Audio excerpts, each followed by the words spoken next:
They slapped me with a $10,000 fine for having my family over on my own property.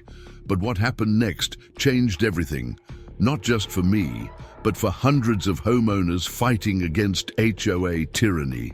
This is a story about standing up for what's right, even when the odds are stacked against you. Before we dive into this incredible story, take a moment to hit that subscribe button and ring the notification bell. Your support helps us share more stories of everyday people fighting back against injustice. Now let's begin. Mark Reynolds stood on his back deck, surveying the 2 acres of meticulously maintained land that he and his wife Emma had called home for the past 15 years. The morning sun cast long shadows across the spacious lawn, highlighting the fresh landscaping he'd completed in preparation for the upcoming family reunion. A gentle breeze carried the scent of freshly cut grass and blooming flowers, a perfect preview of the spring weather they'd hoped for when planning this gathering. At 45, Mark had built a comfortable life here in Oakwood Estates. As a successful construction project manager, he'd personally overseen every improvement to their property, from the expanded deck to the recently installed playground. Equipment for his teenagers, Katie and Jake. The house itself was a testament to their dedication. A sprawling ranch-style home with enough space to accommodate their growing family and the occasional large gathering. This weekend's reunion had been in the works for months. It would be the first time in 5 years that the entire Reynolds clan would be together. His mother, Linda, had worked tirelessly to coordinate with relatives from across the country, some of whom hadn't seen each other since his father's funeral. Mark had spent weeks ensuring everything would be perfect, setting up extra parking areas on his land, arranging for portable restrooms to be delivered, and even constructing a temporary pavilion for shade. "The permits are all in order," Emma reminded him as she joined him on the deck, passing him a steaming cup of coffee. She knew her husband well enough to recognize when he was running through mental checklists. "The noise ordinance doesn't kick in until 11 p.m., and we've notified all the immediate neighbors." Mark nodded, taking a sip of his coffee. Tom and Susan Baker, their elderly neighbors to the left, had even offered their driveway for additional parking if needed. Jennifer Chen, whose property backed up to theirs, had wished them well and mentioned she might stop by with her famous spring rolls. It seemed like everything was falling into place, yet something had been nagging at him all week. Maybe it was the way Karen Mitchell, the HOA board president, had been driving past their house more frequently lately, her silver Mercedes crawling by at a snail's pace as she peered through their front gate. Or perhaps it was the cryptic email he'd received from the HOA about reviewing community gathering guidelines, an email that came surprisingly soon after he'd mentioned the reunion at the last neighborhood meeting. "Dad!" Katie's voice carried from inside the house. "The rental company is here with the tables and chairs." Mark set down his coffee and headed toward the front of the house. As he rounded the corner, he spotted a familiar silver Mercedes parked across the street. Karen Mitchell stood beside it, her arms crossed, watching intently as the rental truck backed into his driveway. She held what appeared to be a camera phone in her hand, documenting everything. "I've got a bad feeling about this," Mark muttered to himself, but he pushed the thought aside. They'd done everything by the book. This was his property, his family, and he had every right to host this gathering. The delivery crew worked efficiently, setting up the round tables and folding chairs according to the layout Emma had designed. Mark supervised the setup, occasionally glancing across the street where Karen remained stationed, her presence an unspoken threat. As the crew finished and drove away, she finally approached, her heels clicking purposefully on the pavement. "Mr. Reynolds," she called out, her voice carrying that particular tone of forced politeness that set his teeth on edge. "I hope you're aware that the HOA has strict guidelines about large gatherings and temporary structures." Mark took a deep breath before turning to face her. "Karen," We've been over this. I've checked all the bylaws, pulled the necessary permits, and notified everyone who needs to be notified. This is a family reunion, not a rock concert. Karen's smile didn't reach her eyes as she glanced at her phone, scrolling through what appeared to be photos she'd just taken. Well, according to Section 7.3 of our updated community guidelines, which I'm sure you received last month, any gathering exceeding 30 people requires special board approval. And that tent structure, she gestured to the pavilion, clearly violates our height restrictions for temporary installations. Updated guidelines? Mark frowned. I haven't received any updates to the community guidelines. The last official update was 2 years ago. Oh dear, Karen's false concern was almost palpable. They were emailed to all residents. Perhaps you should check your spam folder, but ignorance of the rules doesn't exempt you from following them, Mr. Reynolds. Before Mark could respond, Emma appeared beside him, placing a calming hand on his arm. She'd clearly overheard the conversation. Karen, we'd be happy to review any updated guidelines. Could you forward them to us again? Of course. Karen smiled tightly, but I'm afraid that won't change the fact that this gathering, as planned, violates several community standards. As HOA president, I have a responsibility to maintain the character and quality of our neighborhood. Mark felt his jaw tighten. This is private property, Karen. We're not breaking any county ordinances or zoning laws. Perhaps, Karen replied, already turning to leave.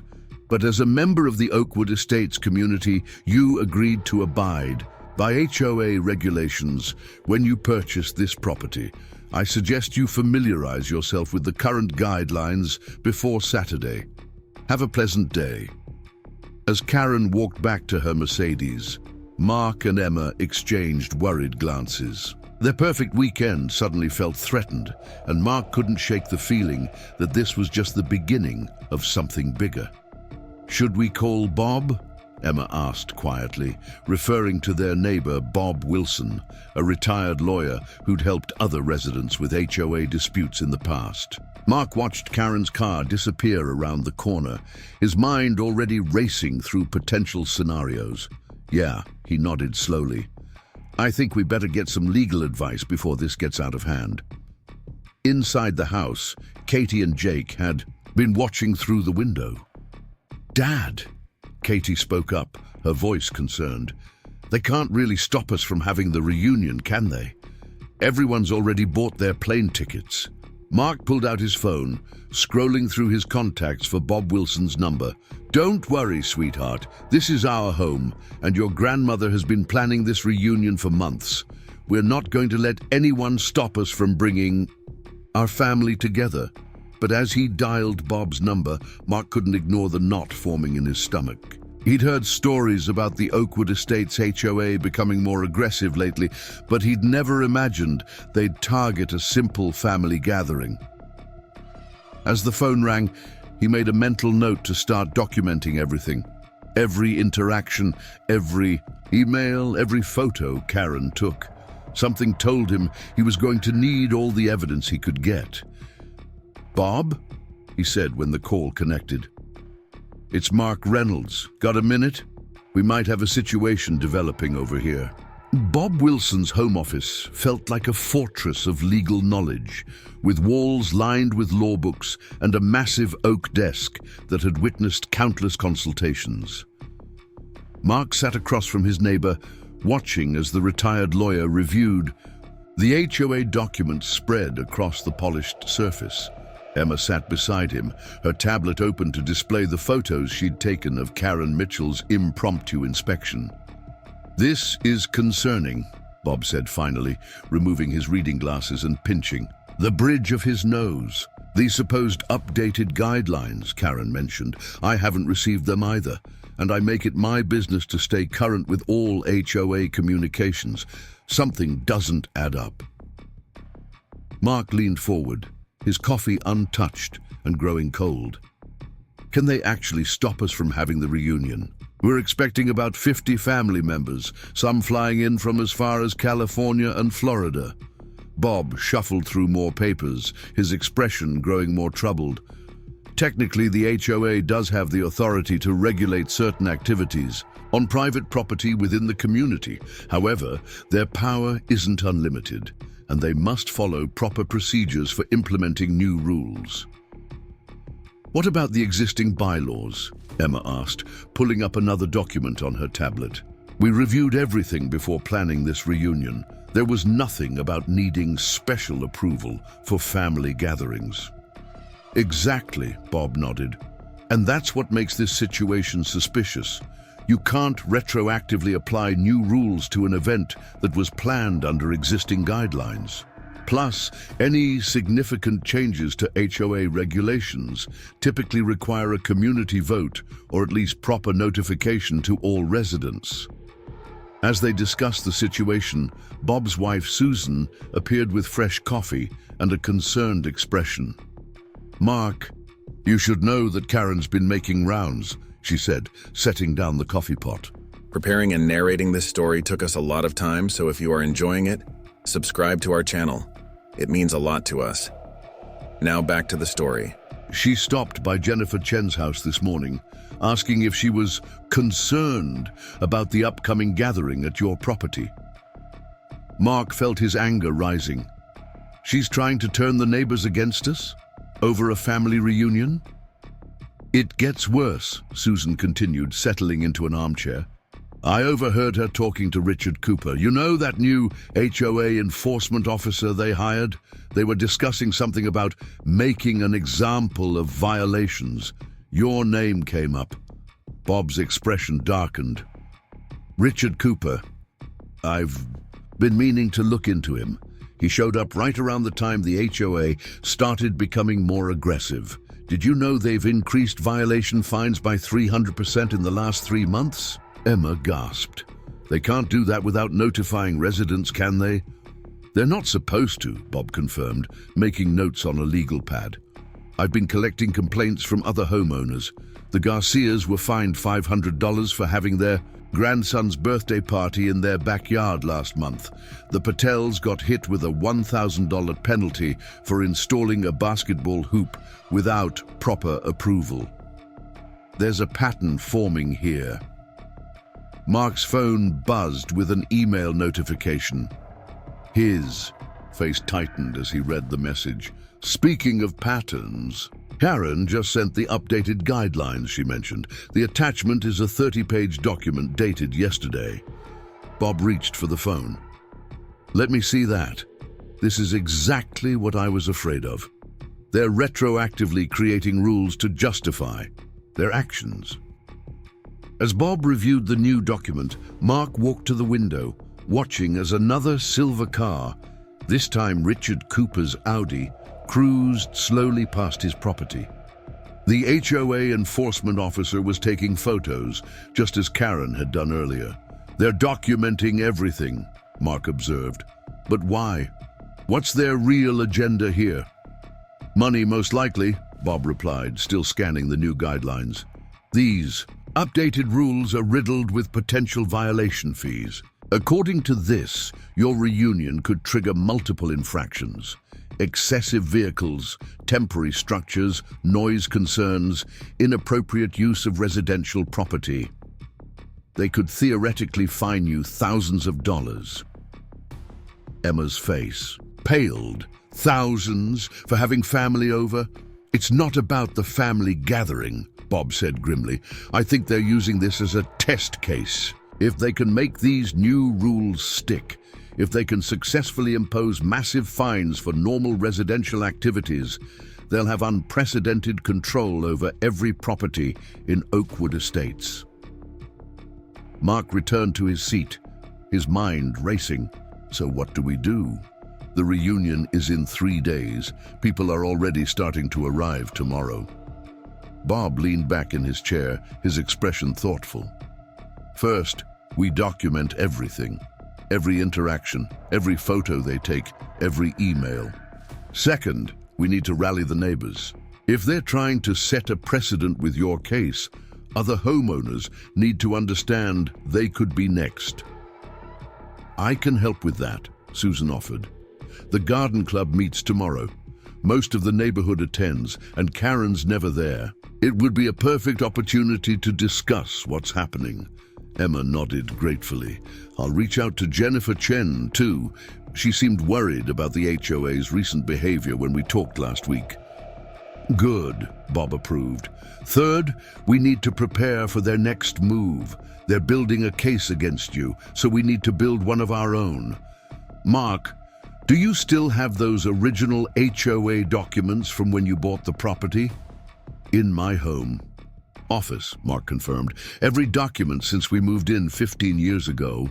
Perfect. Bring them all here tomorrow. We'll go through everything with a fine-toothed comb. And one more thing. Bob's voice took on a steely edge. Don't cancel the reunion. That's exactly what they want, to show they can control what homeowners do on their own property.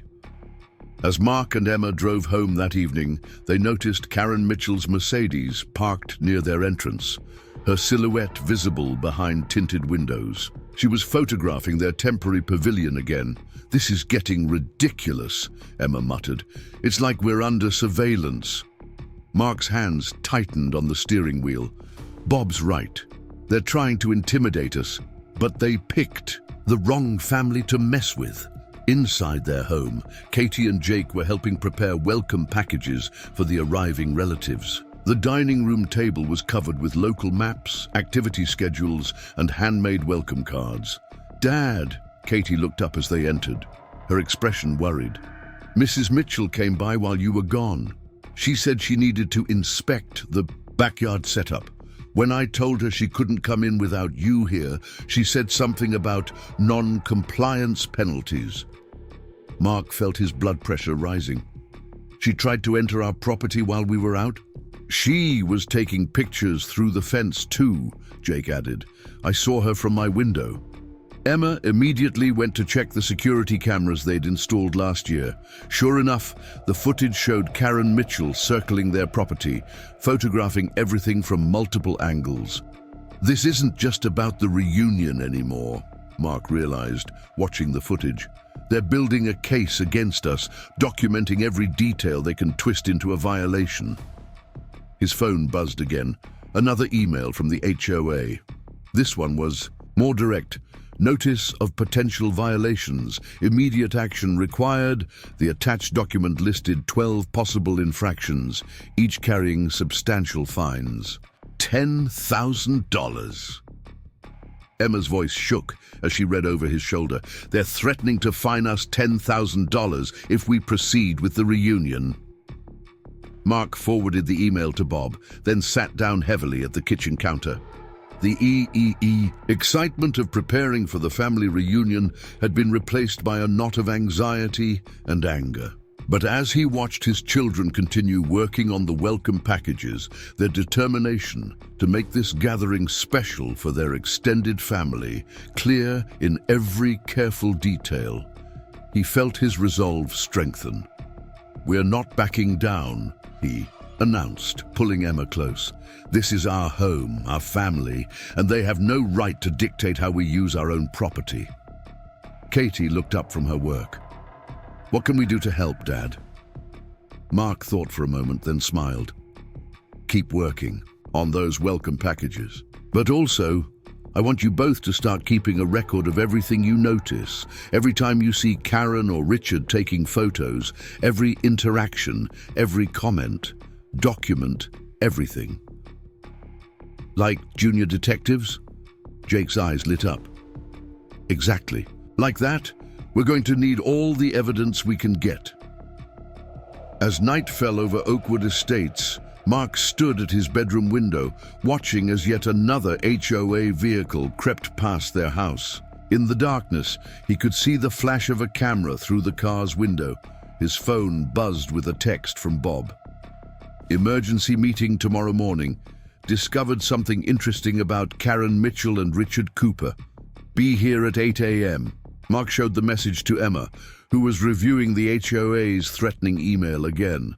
Whatever they're planning, she said softly, They've clearly been preparing for it. So will we, Mark replied, already making mental notes of what documents to bring to Bob's tomorrow. If they want to play hardball, they're about to learn they're not the only ones who know how to fight. As he turned away from the window, Mark caught a glimpse of movement near their front gate, another figure with a camera. This wasn't just harassment anymore. It was a coordinated campaign to assert control over their property and their lives. The family reunion was just the beginning. Whatever games the HOA was playing, whatever their true motives might be, Mark Reynolds was ready to stand his ground. He'd built this home for his family, and no amount of threats or intimidation would force them to give up their rights. Tomorrow would bring new challenges, but for now, Mark had preparations to make. The HOA thought they had the upper hand, but they were about to discover that some battles aren't worth picking, and some homeowners aren't worth crossing. Mark arrived at Bob Wilson's house promptly at 8 a.m., carrying a thick folder of documents under his arm. The morning air was crisp, and an unusual number of cars were already parked along the street. He recognized Jennifer Chen's hybrid and Maria Garcia's red pickup among them. Bob ushered him into the study where several neighbors had gathered. The atmosphere was tense, with concerned faces turning to Mark as he entered. Jennifer Chen sat near the window, her laptop open and filled with spreadsheets. Maria Garcia stood by Bob's desk, her arms crossed and expression grim. Tom Baker occupied an armchair in the corner, his usual cheerful demeanor replaced by worried concentration. "You're not going to believe what Jennifer found," Bob said, closing the door behind them. "Show him." Jennifer turned her laptop around, revealing a complex web of financial transactions and property records. "I work in real estate data analysis," she explained, her fingers flying over the keyboard. "Something about this whole situation felt familiar, so I did some digging. Karen Mitchell and Richard Cooper. They're not just HOA officials, they're consultants for Platinum Development Corporation." Mark leaned closer to the screen. "Never heard of them."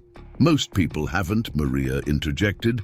"But they're notorious in the real estate world. They specialize in acquiring established residential communities for luxury redevelopment. Their typical strategy? Use HOAs to make life so difficult for current residents that they're forced to sell." The revelation hit Mark like a physical blow. "You're saying this isn't just about my family reunion. They're trying to force people out." Bob nodded grimly. "Look at these property records.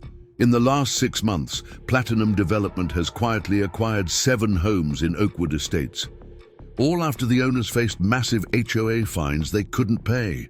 The timing lines up perfectly," Jennifer added, pulling up another document. "Karen Mitchell joined our HOA board exactly 7 months ago. Richard Cooper was hired as enforcement officer a month later. Since then, violation notices have increased by 400%. Tom Baker spoke up from his corner. "They tried to fine us $5,000 last month for our garden gnomes, called them unauthorized lawn ornaments." Susan was heartbroken. Those gnomes were her mother's. "But here's where it gets interesting," Jennifer continued, highlighting a section of her spreadsheet. "Every property that's been sold following HOA disputes, they all went to shell companies that trace back to Platinum Development. They're systematically targeting properties they want for their redevelopment plan." Mark's mind raced. "And my property? Your 2 acres sit right in the middle of what would be phase 1 of their typical development pattern," Maria explained. "Based on their previous projects, they'd likely plan to build luxury townhouses there." "Over my dead body," Mark muttered. "They're counting on wearing you down," Bob said. "This family reunion, it's just their excuse to start the pressure campaign.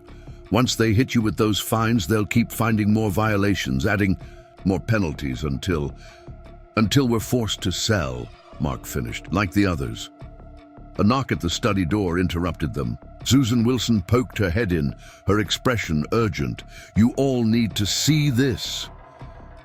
The group moved to Bob's living room, where the local news played on the television. Karen Mitchell stood at a podium, her perfectly styled hair and practiced smile filling the screen. "As president of the Oakwood Estates Homeowners Association," she was saying, "I'm proud to announce our new Community Standards Enhancement Initiative.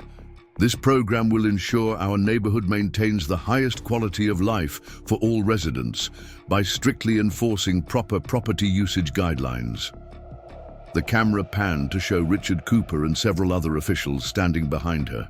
A banner displayed the Platinum Development Corporation logo, partially obscured but unmistakable. "They're not even trying to hide it anymore," Jennifer whispered. "In accordance with these enhanced standards," Karen continued, "we'll be conducting regular property inspections and implementing necessary fines for violations. This weekend, we'll begin with a property that has already announced intentions to violate multiple community guidelines." The screen showed an aerial photo of Mark's house.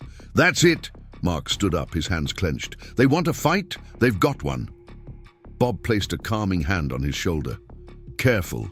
This is exactly how they operate.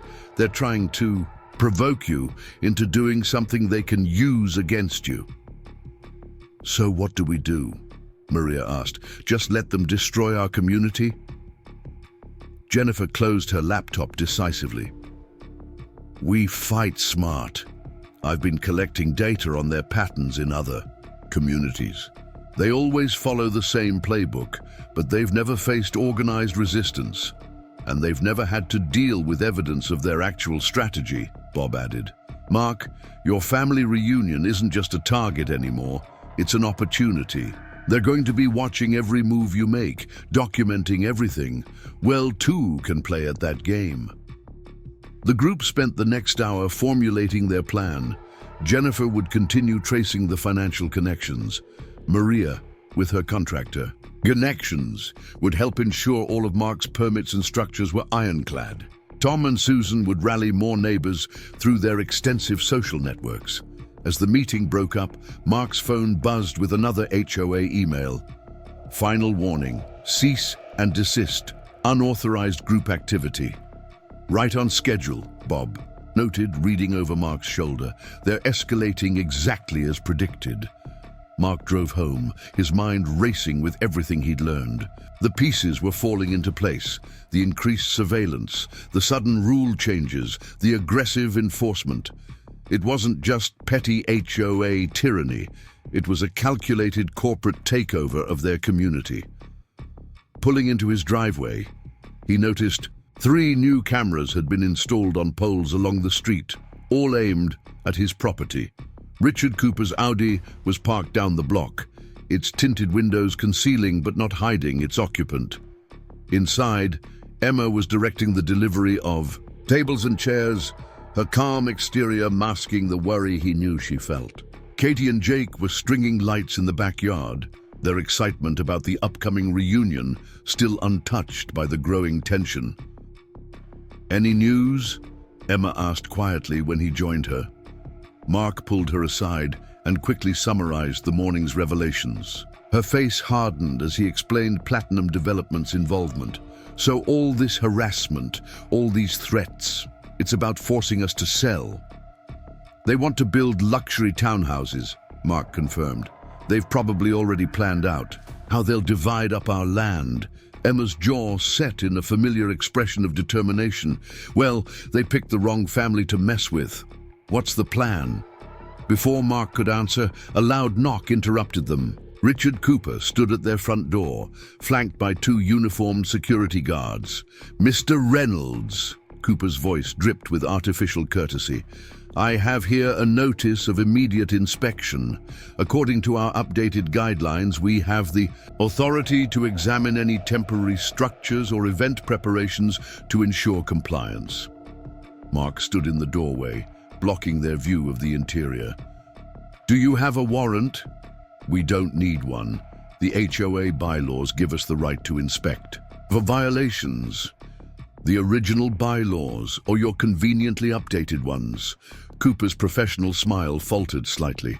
Mr. Reynolds, refusing inspection will result in automatic fines and potential legal action. I suggest you cooperate. Mark pulled out his phone and started recording. Please state your name and position for the record. This isn't necessary. I insist, if you're here in an official capacity, you won't mind identifying yourself and stating your authority. Cooper's face tightened. We'll return with proper documentation. As they retreated to their vehicles, Mark continued filming. He caught a clear shot of the Platinum Development logo, partially visible on one guard's uniform, beneath a hastily applied HOA patch. Emma joined him at the door. They'll be back. I'm counting on it, Mark replied, sending the video to Bob and Jennifer. But next time, we'll be even more prepared. Throughout the afternoon, more neighbors stopped by, each bringing information or offers of support. Jennifer Chen dropped off printed copies of her research, including documented patterns of Platinum Development's tactics in other communities. Maria Garcia arrived with her brother, a civil engineer, who inspected and certified all of Mark's temporary structures as fully compliant with county codes. As evening approached, the first of Mark's extended family began arriving. His mother, Linda's flight had landed early, and she was already in full grandma mode, fussing over the kids and organizing the welcome packages. More relatives would arrive tomorrow, with the main reunion scheduled for Saturday. Looking out over his backyard, Mark watched his family and neighbors working together, setting up for the gathering that had become so much more than a simple reunion. This was now about something bigger, standing up to corporate bullies who thought they could force families from their homes. His phone buzzed again. Another HOA email, this time with an attached fine notice for preliminary violations, totaling $2,500. Below that was another message from Jennifer. Found more connections. Meeting tomorrow morning. Bring your camera. Mark smiled grimly. Karen Mitchell and her corporate backers thought they had the upper hand.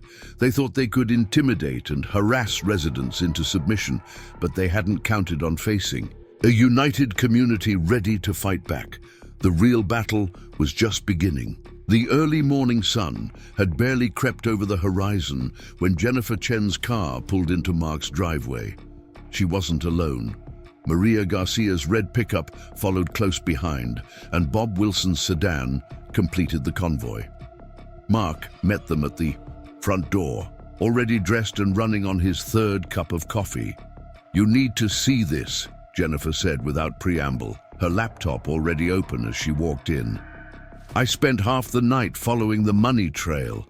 Platinum Development isn't just buying properties, they're buying people." The group gathered around Mark's dining room table, where Emma had laid out coffee and pastries for the impromptu meeting.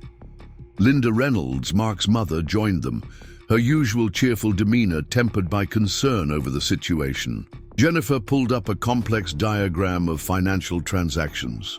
Karen Mitchell didn't just happen to join our HOA board, she was placed here. Look at these payments. Consulting fees routed through 3 different shell companies, all leading back to Platinum Development. Bob leaned forward, adjusting his reading glasses. And Richard Cooper. Even worse, Jennifer clicked to another screen. He's not just a consultant. He's the brother-in-law of Platinum's regional director. They've used him in 6 other communities, always with the same pattern. Join the HOA enforcement team, escalate violations, force sales. Maria spread out a set of blueprints on the table. My brother helped me get these from the county planning office. Platinum has already submitted preliminary plans for Oakwood Heights luxury living, a complete redevelopment of our entire neighborhood. They're not even waiting to buy the properties before making plans to destroy them. Mark studied the blueprints, his jaw tightening as he saw his own property marked for Phase 1 development, a cluster of high-end townhouses where his family home currently stood. How long have they been planning this? At least a year, Jennifer replied. They started buying up properties through shell companies before Karen even joined the board. But here's what's really interesting. They're behind schedule. According to internal emails I found, they expected to have control of at least 15 properties by now. They only have 7. Because people aren't selling as easily as they expected, Bob nodded. That's why they're getting aggressive. Their investors must be getting impatient. A knock at the door interrupted their discussion. Through the window they could see Richard Cooper standing on the porch, accompanied by 2 new security guards. Mark grabbed his phone and started recording as he opened the door. "Mr. Reynolds," Cooper began, his voice clipped and professional. "We're here to conduct a follow-up inspection regarding yesterday's violations. We also need to discuss the unauthorized vehicles parked in your driveway." Mark kept his phone steady. "Those would be my neighbor's cars. There's no regulation against visitors. Under the updated guidelines, any gathering of 3 or more vehicles requires prior approval. We'll need to add this violation to your existing fines." Behind Mark, Jennifer had her own phone out, filming the interaction. "Mr. Cooper," she called out, "could you clarify your relationship with James Cooper, the regional director of Platinum Development? He's your brother-in-law, correct?" Cooper's face flushed. "This is an HOA matter. Any personal relationships are irrelevant." "Are they?" Bob stepped forward. "Because we have documentation showing you've played this same role in 6 other communities that were subsequently acquired by Platinum Development. That seems quite relevant." The security guards exchanged uncomfortable glances as Cooper's professional demeanor cracked slightly. "These accusations are groundless.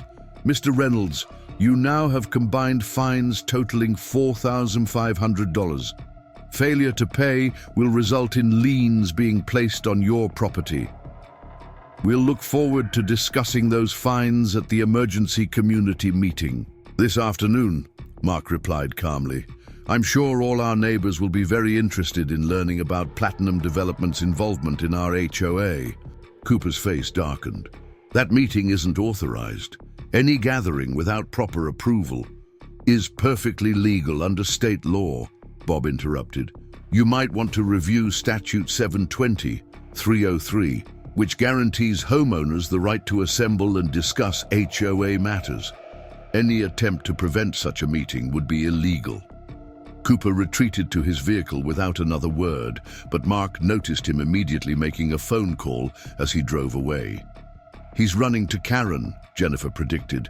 "They'll try to stop the meeting." "Let them try," Maria said grimly. "We've already notified every homeowner in Oakwood Estates. People are angry, and they deserve to know what's really going on." The rest of the morning was a flurry of activity. More relatives arrived for the reunion, and Mark had to balance family obligations with preparation for the afternoon meeting. Emma coordinated with Susan Wilson to set up chairs in their backyard, while Linda helped organize the documentation. They'd gathered.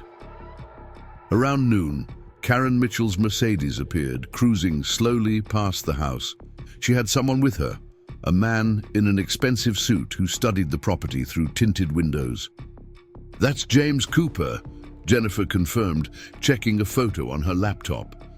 "Richard's brother-in-law, Platinum's regional director. They're getting nervous." The community meeting was scheduled for 2 p.m. By 1:30, cars lined both sides of the street as neighbors began arriving. Mark was amazed at the turnout. It seemed like every homeowner in Oakwood Estates was there, along with some from neighboring communities who'd heard about the situation. At 1:45, Karen Mitchell arrived with Richard Cooper and 3 men in suits. They positioned themselves near the front of the gathering crowd, Karen's face tight with barely controlled anger. "This meeting is unauthorized," she announced loudly. "Anyone participating will be subject to fines under the updated community guidelines." "What guidelines?" Tom Baker called out from the crowd. "The ones you created yesterday? Or the ones from last week? We never voted on any changes." Mark stepped forward, Jennifer's research displayed on a large screen behind him. "Before anyone worries about unauthorized meetings, I think we should discuss unauthorized corporate takeovers. For the next hour, Mark and his neighbors presented their evidence. Jennifer walked everyone through the financial connections between the HOA leadership and Platinum Development. Maria showed the blueprints for their planned redevelopment. Bob explained how they'd use similar tactics in other communities. The crowd's mood shifted from concern to outrage as the full scope of the scheme became clear. Karen Mitchell attempted to interrupt several times, but her voice was drowned out by angry questions from homeowners. "Is this why you fined us $3,000 for our daughter's graduation party?" one neighbor demanded. "And our Christmas lights?" another added. "A $2,500 fine for holiday decorations. They tried to force us to sell after those fines," an elderly couple admitted, "said it would be easier than fighting them." Karen finally managed to push her way to the front. "These accusations are completely false. We are simply enforcing necessary community standards." "Like these standards?" Jennifer projected an email onto the screen. Correspondence between Karen and Platinum Development discussing acceleration of acquisition through aggressive enforcement. The crowd erupted in angry shouts. James Cooper tried to salvage the situation, stepping forward with his hands raised. "Ladies and gentlemen, there seems to be some misunderstanding." "The only misunderstanding," Mark cut in, "was thinking you could bully this community into selling their homes. We have copies of everything. The fake violations, the manipulated guidelines, the shell companies, all of it. And as of an hour ago, it's all been sent to the State Attorney General's office." Karen's composure finally cracked. "You have no right." "We have every right," Bob interrupted. "This is our community, not your corporate acquisition target. And I think it's time for an emergency HOA board election. One without planted corporate representatives." The meeting continued for another hour as neighbors shared stories of harassment and unauthorized fines. By the end, a clear picture had emerged of a systematic campaign to pressure homeowners into selling. The crowd voted overwhelmingly to remove Karen Mitchell and Richard Cooper from their positions and elect a temporary board until proper elections could be held. As Karen and her corporate allies retreated to their vehicles, Mark noticed his mother Linda watching with a satisfied smile. "What are you thinking, Mom?" he asked. "I'm thinking this turned out to be quite a family reunion after all," she replied. "Just a bigger family than we expected." Mark looked around at his neighbors, people who had united to protect their homes and community. He saw Jennifer Chen still answering questions about her research, Maria Garcia organizing a committee to review all recent fines, Bob Wilson explaining legal options to a group of homeowners. His phone buzzed with a text from Emma inside the house. "More relatives arriving. Should we postpone the actual reunion?" Mark smiled and texted back, "No way. We've got something real to celebrate now." The rest of the afternoon transitioned smoothly from community meeting to family reunion. Neighbors stayed to welcome Mark's arriving relatives, sharing food and stories. What had started as a corporate attempt to destroy their community had instead brought it closer together. As evening fell, Mark stood on his back deck, watching his extended family mingle with his neighbors. Karen Mitchell's Mercedes was long gone, along with her corporate backers, but he knew this wasn't over. There would be legal battles ahead, attempts to fight back, corporate lawyers to deal with. But looking at the united community around him, Mark knew they'd already won the most important battle. They'd exposed the truth and shown that a community standing together couldn't be bullied or bought. His phone buzzed one last time. Another HOA fine notice email, likely automated. Mark deleted it without reading it. They had bigger things to focus on now, like rebuilding their HOA into what it should have been all along, a true community association, not a corporate tool for displacement. The family reunion would continue all weekend, but its significance had grown far beyond a simple gathering. It had become a symbol of resistance, a reminder that some things, home, family, community, weren't for sale at any price. Dawn broke over Oakwood Estates with an unusual flurry of activity. 3 black SUVs pulled up outside Mark Reynolds' property, their tinted windows concealing the occupants. A team of men in dark suits emerged, carrying briefcases and documentation. Among them was James Cooper, Platinum Development's regional director, his typically polished appearance showing signs of strain. Mark watched from his kitchen window, sipping his morning coffee as Emma prepared breakfast for their visiting relatives. The house was full of family members who had arrived for the reunion, their presence adding an extra layer of complexity to the already tense situation. "They're not even trying to be subtle anymore," Linda Reynolds observed, joining her son. At the window, the grandmother's usually gentle expression had hardened as she watched the corporate team setting up what appeared to be surveillance equipment along the property line. A sharp knock at the door interrupted their observation. Mark opened it to find a professionally dressed woman holding a thick manila envelope. "Mr. Reynolds, I'm Amanda Pierce, legal representative for Platinum Development Corporation. We need to discuss some urgent matters regarding your property." Behind her, James Cooper stood with Richard Cooper and 2 other men Mark didn't recognize. Karen Mitchell's Mercedes was conspicuously absent, but her influence lingered in the aggressive stance of the corporate team. "Any discussions can go through our attorney," Mark replied, starting to close the door. Amanda Pierce quickly wedged her foot in the doorway. "Mr. Reynolds, we're prepared to offer you a very generous settlement. 3 times your property's market value, plus relocation assistance. This could all be over today." The sound of chairs scraping against the floor came from the dining room as several of Mark's relatives moved closer to listen. His cousin Mike, a commercial real estate agent from California, appeared at his shoulder. "Sounds like harassment to me," Mike commented loudly.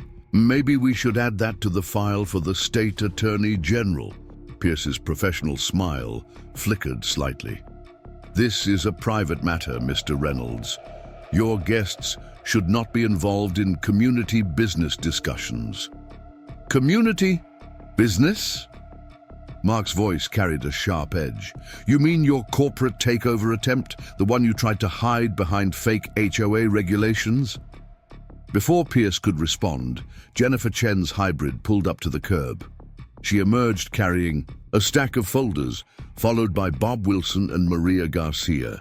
The corporate team's attention immediately shifted to the approaching neighbors. "Perfect timing," Mark called out to them. "Platinum Development's lawyers were just trying to buy us out." Pierce straightened her jacket, clearly reassessing the situation.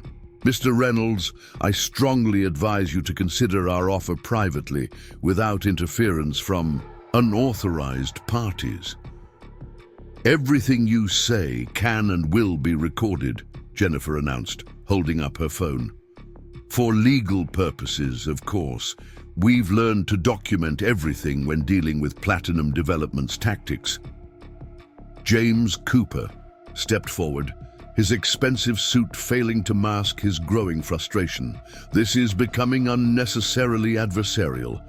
We're trying to conduct legitimate business negotiations." "Legitimate?" Bob Wilson's legal training was evident in his measured tone, like the legitimate HOA guidelines you fabricated, or the legitimate fines you've been using to force people out of their homes. The confrontation was drawing attention. Other neighbors had begun to emerge from their houses, many holding up phones to record the interaction. The corporate team's confident demeanor began to crack under the growing scrutiny. "This isn't over," Pierce declared, retreating to the SUVs. "You'll be hearing from our legal team." As the corporate convoy departed, Mark's relatives gathered on the front lawn, their planned reunion activities temporarily forgotten in the drama unfolding around them. Linda Reynolds shook her head in dismay. "In all my years," she said, "I've never seen such brazen corporate bullying. Your father would be proud of how you're standing up to them, Mark." Inside, Emma was organizing an impromptu strategy meeting. In the dining room, Jennifer spread out her latest research across the table while Bob reviewed legal documents. Maria Garcia was on the phone with her contacts at the county planning office. "They're getting desperate," Jennifer explained, pointing to financial records on her laptop. "Platinum Development's investors are pressuring them about the delayed acquisitions. They've already pre-sold some of the planned luxury units. Units they can't build because they don't own enough properties yet." Mike leaned over her shoulder, his real estate expertise adding another perspective. "These development plans are incredibly aggressive. They're promising investors a complete transformation of the neighborhood within 18 months. That's why they're pushing so hard now." "But they're making mistakes," Bob added. "This direct approach from their corporate lawyers. It proves the connection between Platinum and the HOA harassment. They've abandoned any pretense of separation." A commotion outside drew their attention. Through the windows, they could see Karen Mitchell had finally arrived, accompanied by 2 uniformed security guards. She was going door to door, delivering what appeared to be official notices. Mark grabbed his phone and headed outside, followed by Bob and Jennifer. They reached Karen just as she was approaching the baker's house. "What are you doing, Karen?" Mark called out. She turned, her composure brittle but intact. "Delivering notices of an emergency HOA meeting as acting board president." "Former board president," Bob corrected. "You were removed by community vote, remember?" "That vote was unauthorized and invalid," Karen snapped. "The board has called an emergency session to address the growing crisis in our community. Attendance is mandatory under Section 8(4) of the updated guidelines." Jennifer was already filming the interaction. "The same guidelines that were created without community input or proper notification. The ones linked to Platinum Development's acquisition strategy." Karen's face flushed. "These accusations are groundless. We are simply trying to maintain community standards and property values. By forcing people to sell to your corporate partners," Maria had joined them, carrying copies of the development plans. "These standards you're so concerned about, they wouldn't matter much when everything's demolished for luxury townhouses, would they?" More neighbors were gathering, drawn by the confrontation. Karen's security guard shifted uncomfortably, clearly unprepared for the growing crowd of hostile residents. "This is your final warning," Karen declared, her voice rising.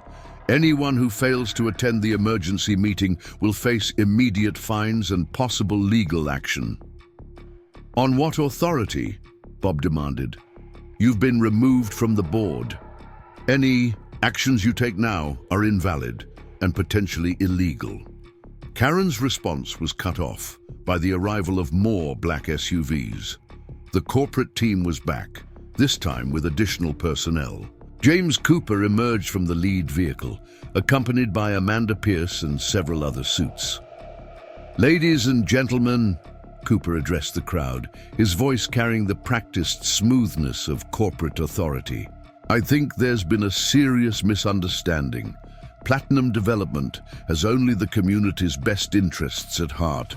We're offering generous compensation packages to all homeowners, while threatening and harassing those who don't want to." "Isel," Mark interrupted, "using manipulated HOA rules and fake violations to force people out of their homes."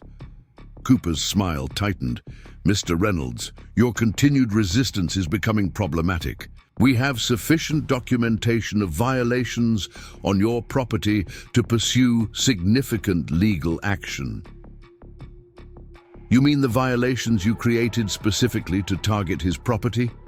Jennifer projected photos onto the side of her car, images showing Karen and Richard Cooper planting unauthorized items on various properties, then documenting them as violations. The crowd's reaction was immediate and hostile.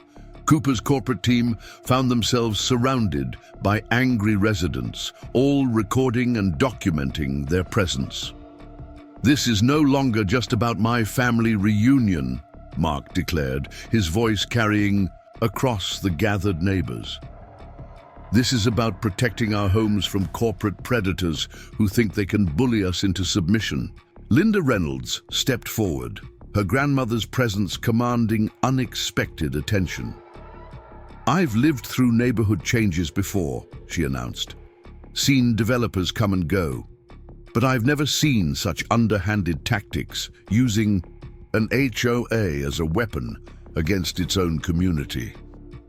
The confrontation reached a tipping point as more residents arrived, many carrying hastily made signs protesting platinum development and the corrupted HOA.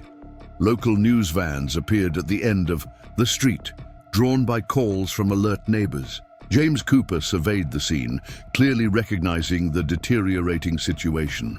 With a sharp gesture to his team, he retreated to their vehicles.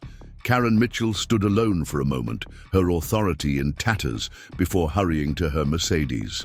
As the corporate forces withdrew, the community remained united in the street.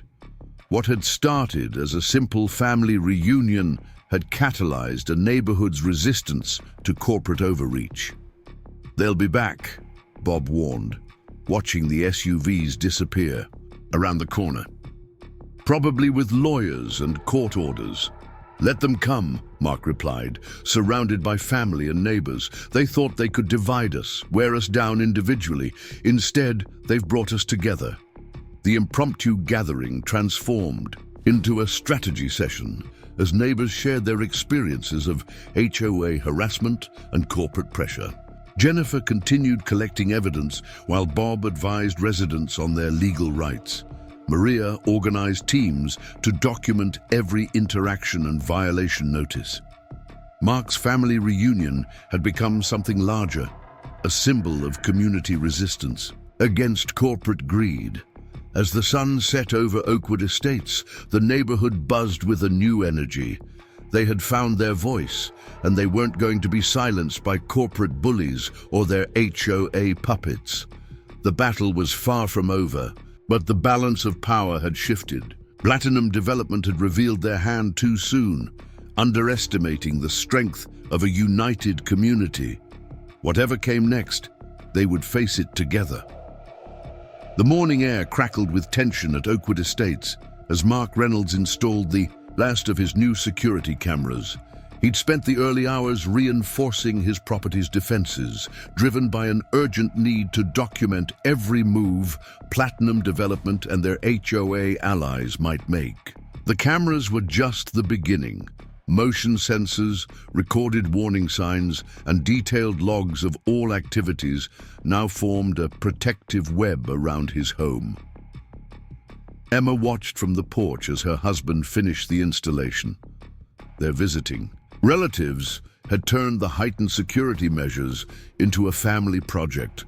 Uncle Steve, a retired security consultant, had helped design the camera placement, while Mike and his teenage sons ran cables and tested sightlines. "They're back," Katie called from her upstairs window. A familiar convoy of black SUVs crawled past their house, led by Karen Mitchell's Mercedes. The vehicles moved slowly, their tinted windows concealing the occupants, but Mark knew they were documenting everything. Linda Reynolds emerged from the house carrying a tray of coffee for the workers. "You'd think they'd have better things to do than circle our property like vultures," she remarked, her voice carrying deliberately across the lawn. Jennifer Chen's hybrid pulled into the driveway, followed by Bob Wilson's sedan. The neighbors had been taking shifts, monitoring corporate activity in the community, creating their own surveillance network to match Platinum Development's intimidation tactics. "You need to see this," Jennifer said, hurrying from her car with her ever-present laptop. "They filed emergency injunctions against 6 properties this morning, including yours, Mark. They're trying to stop any gatherings of more than 3 people, claiming community safety concerns." Bob spread legal documents across the patio and table. It's a desperate move. The injunctions are full of procedural errors, and they're based entirely on those fabricated HOA guidelines. But they're hoping the threat of legal action will be enough to shut down your reunion. Mark studied the papers, noting the familiar signatures of Karen Mitchell and Richard Cooper alongside corporate attorneys. They're getting sloppy. Look, at these dates, they've backdated several violations to before their updated guidelines were even created. Maria Garcia's red pickup roared into view, gravel crunching under its tires as she parked. She jumped out, waving a set of blueprints. My contact at the planning office came through. You won't believe what Platinum submitted last night. The group gathered around as Maria unrolled the plans on the hood of her truck. The drawings showed Oakwood Estates completely transformed. Luxury townhouses where family homes now stood, high-end retail spaces replacing community gardens, and a massive clubhouse centered exactly where Mark's property was located. They're already advertising these units. Maria pointed to a website printed in the corner, pre-selling homes they don't own, on land they don't control. Jennifer quickly pulled up the website on her laptop. Sure enough, glossy renderings showed Oakwood Heights luxury living, a completely reimagined neighborhood that erased decades of community history. Look at the prices, Mike whistled, his real estate experience showing. They're planning to triple property values, pricing out every current resident.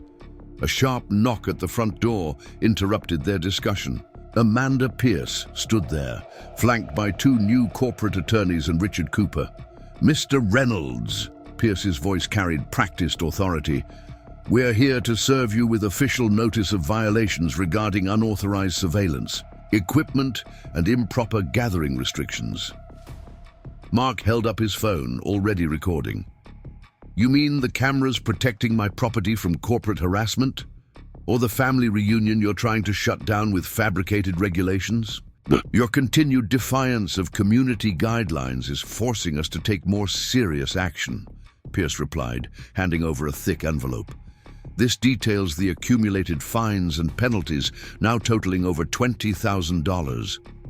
Payment is required within 48 hours to avoid additional legal consequences."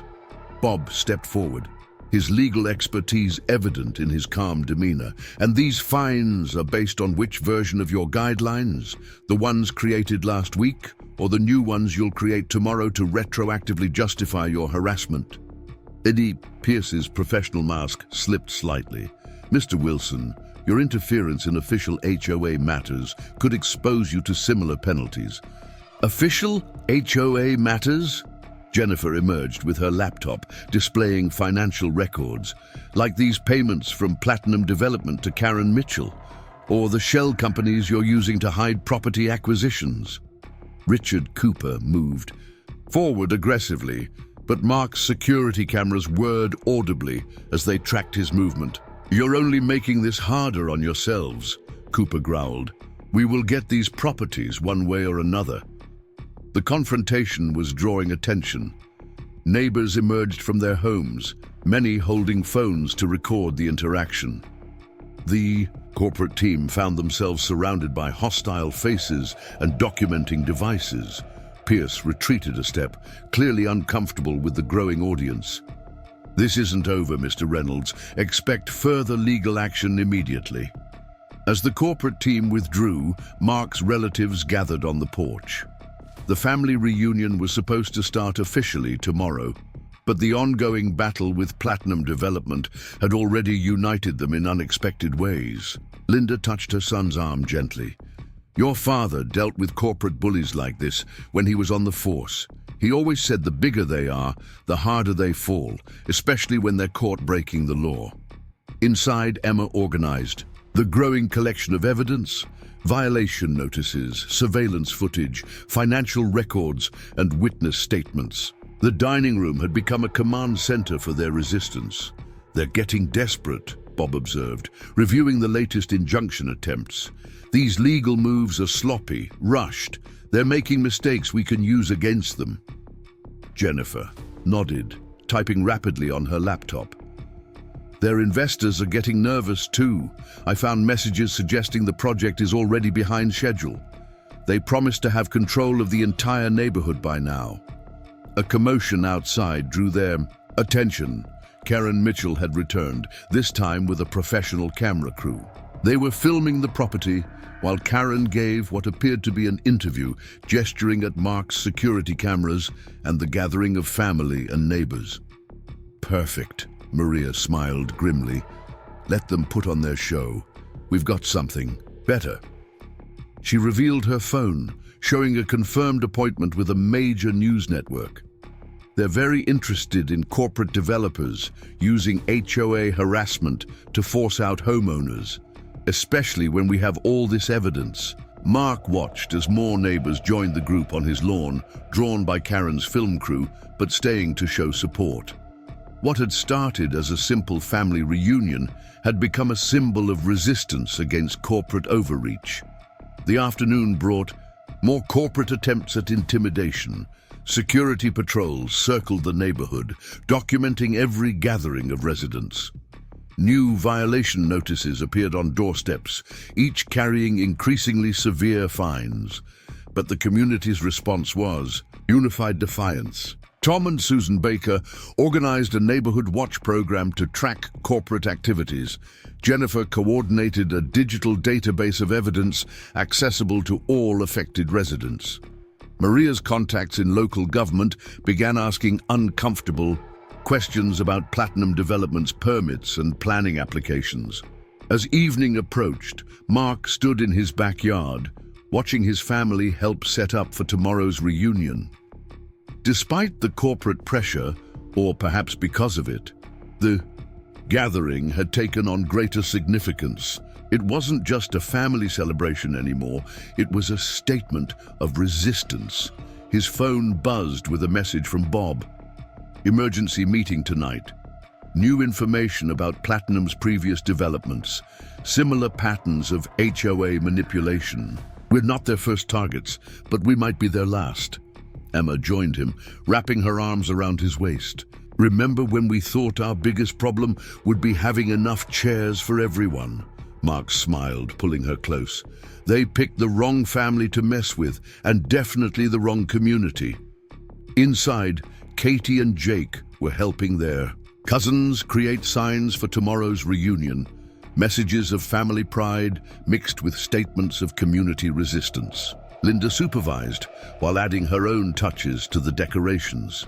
You know what bothers them the most? Linda observed, watching another corporate SUV cruise past the house. They can't understand why we won't just take their money and leave. They don't realize some things aren't for sale. The security cameras tracked the vehicle's movement, adding to their growing documentation of corporate harassment. But Mark noticed something else. Fewer neighbors were backing down.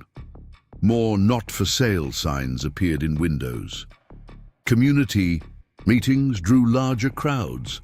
Bob's analysis had been right. Platinum Development was getting desperate, making mistakes. And every misstep, every rushed violation, every fabricated rule added to the evidence against them. Tomorrow's reunion would be more than a gathering of extended family. It would be a demonstration of what they were fighting for. The right to live in their homes, to maintain their community, to resist corporate attempts to erase their neighborhood's history. The battle was far from over, but they were no longer fighting alone. Every camera, every document, every witness statement strengthened their position. Platinum Development had unknowingly united the very community they sought to destroy. As night fell over Oakwood Estates, Mark reviewed the security footage from the day. The corporate intimidation tactics were clear, but so was the community's response. They had built their defenses, physical, legal, and social. Now it was time to show Platinum Development exactly what they were up against. Sunrise painted Oakwood, estates in shades of gold, as cars began filling Mark Reynolds' expansive driveway. The family reunion was officially underway, but it had evolved into something far bigger than a simple gathering. Neighbors streamed in alongside relatives, carrying food, documents, and determination in equal measure. Jennifer Chen had transformed Mark's garage into an impromptu command center, her laptops displaying real-time surveillance feeds alongside financial records and legal documents. Bob Wilson sat at a makeshift desk, phone pressed to his ear as he coordinated with other attorneys who had taken interest in their fight against Platinum Development. "The media's here," Emma called from the front window. A local news van had parked across the street, its crew setting up equipment under the watchful eyes of corporate security vehicles that still circled the neighborhood. Linda Reynolds, elegantly dressed for the reunion, greeted arriving family members while Maria Garcia organized a team of neighbors to document every corporate vehicle and interaction. The mixture of family celebration and community resistance created an electric atmosphere. "They're not going to like this," Tom Baker observed as more cars arrived. He and Susan had been monitoring corporate activities all morning, noting increased security presence around the neighborhood. As if on cue, Karen Mitchell's Mercedes appeared, followed by the now familiar convoy of black SUVs. Amanda Pierce emerged from one vehicle, smartphone in hand, as she photographed the gathering crowd. Richard Cooper stood by his Audi, speaking intensely into a phone. "Right on schedule," Jennifer smiled grimly, her cameras tracking their every move. "They can't stand seeing the community united like this." The corporate team didn't approach immediately, instead setting up their own observation post at the end of the street. Their presence was meant to intimidate, but it had the opposite effect. More neighbors arrived, drawn by the standoff. Inside the house, Mark's extended family had fully embraced the community's cause. Cousin Mike, the real estate agent, was explaining predatory development practices to a group of neighbors. Uncle Steve, with his security background, advised residents on protecting their properties from corporate surveillance. "Mr. Reynolds," a reporter approached, microphone in hand. "Could you tell us about the situation here? We've heard allegations of corporate harassment through HOA manipulation." Mark glanced at Bob, who nodded encouragingly.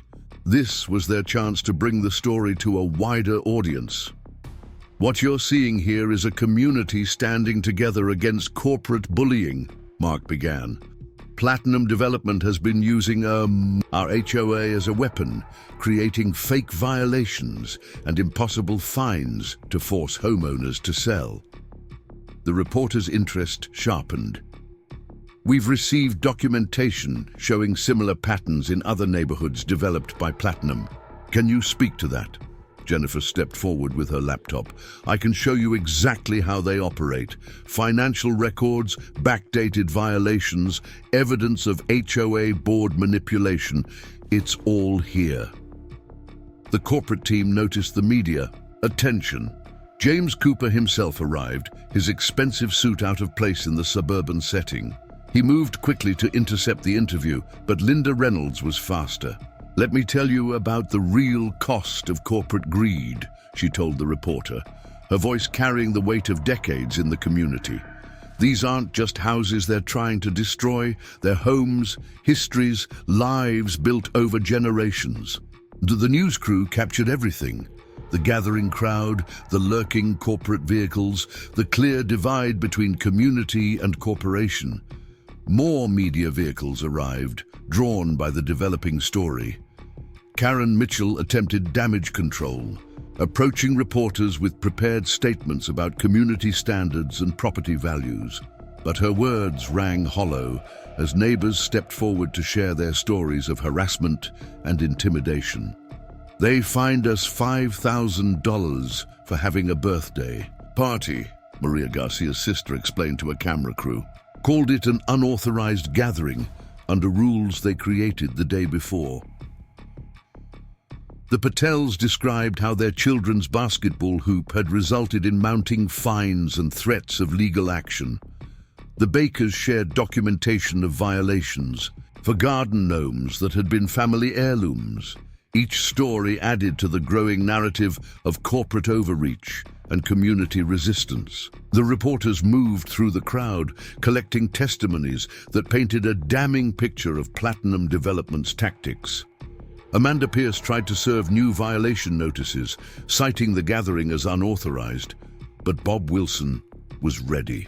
He provided reporters with copies of state laws protecting homeowners' rights to assemble and discuss HOA matters. Every fine, every threat, every attempt at intimidation has been documented, Bob explained to the cameras. They're not just breaking HOA regulations, they're violating state laws and homeowners' rights. Inside the command center, Jennifer's team continued monitoring corporate communications. They're panicking, she reported, intercepting emails. Between Platinum executives, their investors are watching this on the news. This isn't the kind of publicity they want. The corporate team huddled around James Cooper's SUV, clearly reassessing their strategy. The media presence had changed the dynamic. Their usual tactics of quiet intimidation were exposed to public scrutiny. Mark's actual family reunion continued amid the drama, but it had transformed into a celebration of community solidarity. Relatives who had come expecting a simple gathering found themselves part of a larger fight for justice. "This is better than any reunion entertainment I could have planned," Linda commented, watching her extended family integrate seamlessly with the neighborhood resistance. "Nothing brings people together like a common enemy." As the day progressed, more supporters arrived. Residents from other communities targeted by Platinum Development came to share their experiences. Local politicians, drawn by the media attention, made appearances to express concern about corporate development tactics. The corporate team's frustration became increasingly evident. Karen Mitchell's composed facade cracked as reporters questioned her about her financial ties to Platinum Development. Richard Cooper's aggressive posturing wilted under the constant documentation of his activities. By mid-afternoon, the gathering had evolved into an impromptu forum on community rights and corporate accountability. Bob Wilson led a session explaining homeowners' legal protections. Jennifer Chen presented her research on corporate development patterns. Maria Garcia organized residents to share their stories for legal documentation. Mark stood on his porch, watching the scene unfold. What had started as a simple family reunion had catalyzed a movement. The community wasn't just fighting back. They were exposing a systematic pattern of corporate abuse. "They never expected this," Emma said, joining him. "They thought they could pick us off one by one. Instead, they've united us." A commotion at the end of the street drew their attention. James Cooper was engaged in an intense phone conversation, his corporate composure finally cracking. Karen Mitchell sat in her Mercedes, ignoring reporters' questions as she typed furiously on her phone. "Something's happening," Jennifer called from the command center. "Their investor group is calling an emergency meeting. The publicity is spooking them." The corporate team began a disorganized retreat. SUVs pulled away one by one, their occupants avoiding eye contact with the cameras tracking their departure. Karen Mitchell's Mercedes was the last to leave, her final glare at the gathering promising this wasn't over, but the community's momentum was building. The media coverage had drawn attention to similar situations across the country. Other neighborhoods fighting corporate developers reached out for advice and support. Inside the house, the command center continued coordinating their resistance. Legal teams offered pro bono support. Community organizations pledged resources. What had begun as one family's stand against HOA harassment had grown into a movement. Mark's relatives, meant to be celebrating a simple reunion, found themselves part of something historic. They shared stories with neighbors, offered support and expertise, became part of the extended community family. As evening approached, the gathering transformed again. Tables of food appeared as neighbors contributed to an impromptu community feast. Children played on Mark's lawn, while adults shared stories and strategies. The news crews remained, capturing the spirit of resistance wrapped in celebration. "This isn't what they wanted to see," Bob observed, watching the scene. "They wanted fear, isolation, surrender. Instead, they got unity, resistance, and public exposure." Jennifer's monitoring picked up frantic corporate communications. Their PR team is in crisis mode. The investors are demanding explanations. The development timeline is in shambles. Mark looked out over his property, at his actual family mingling with his community family, at the neighbors who had become allies, at the movement that had grown from a simple reunion. Platinum Development had tried to destroy their community. Instead, they had made it stronger. The battle wasn't over. Corporate lawyers would file new actions.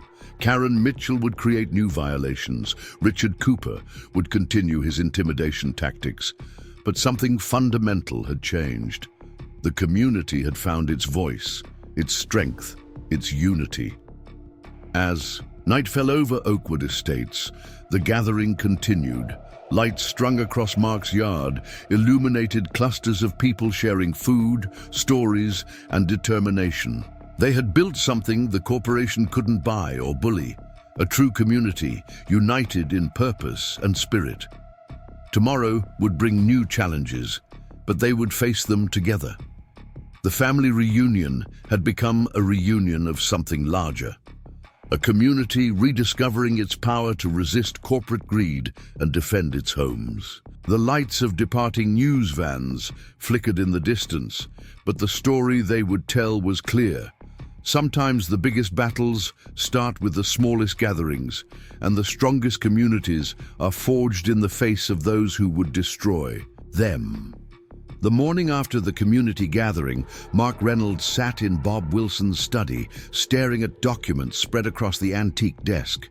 Jennifer Chen's laptop displayed a complex web of corporate connections, while Maria Garcia pointed to highlighted sections of county planning records. What they had uncovered was far worse than anyone had imagined. "It's not just about our neighborhood," Jennifer explained, her fingers flying across the keyboard. Platinum Development has done this in 12 other communities across 3 states. Always the same pattern. Infiltrate the HOA, create impossible regulations, force people out through fines and harassment. Bob adjusted his reading glasses, examining financial records that had arrived that morning from a contact in the state attorney general's office. The scope of this is staggering. They've been using shell companies to hide their activities, but once you know what to look for, the pattern is clear.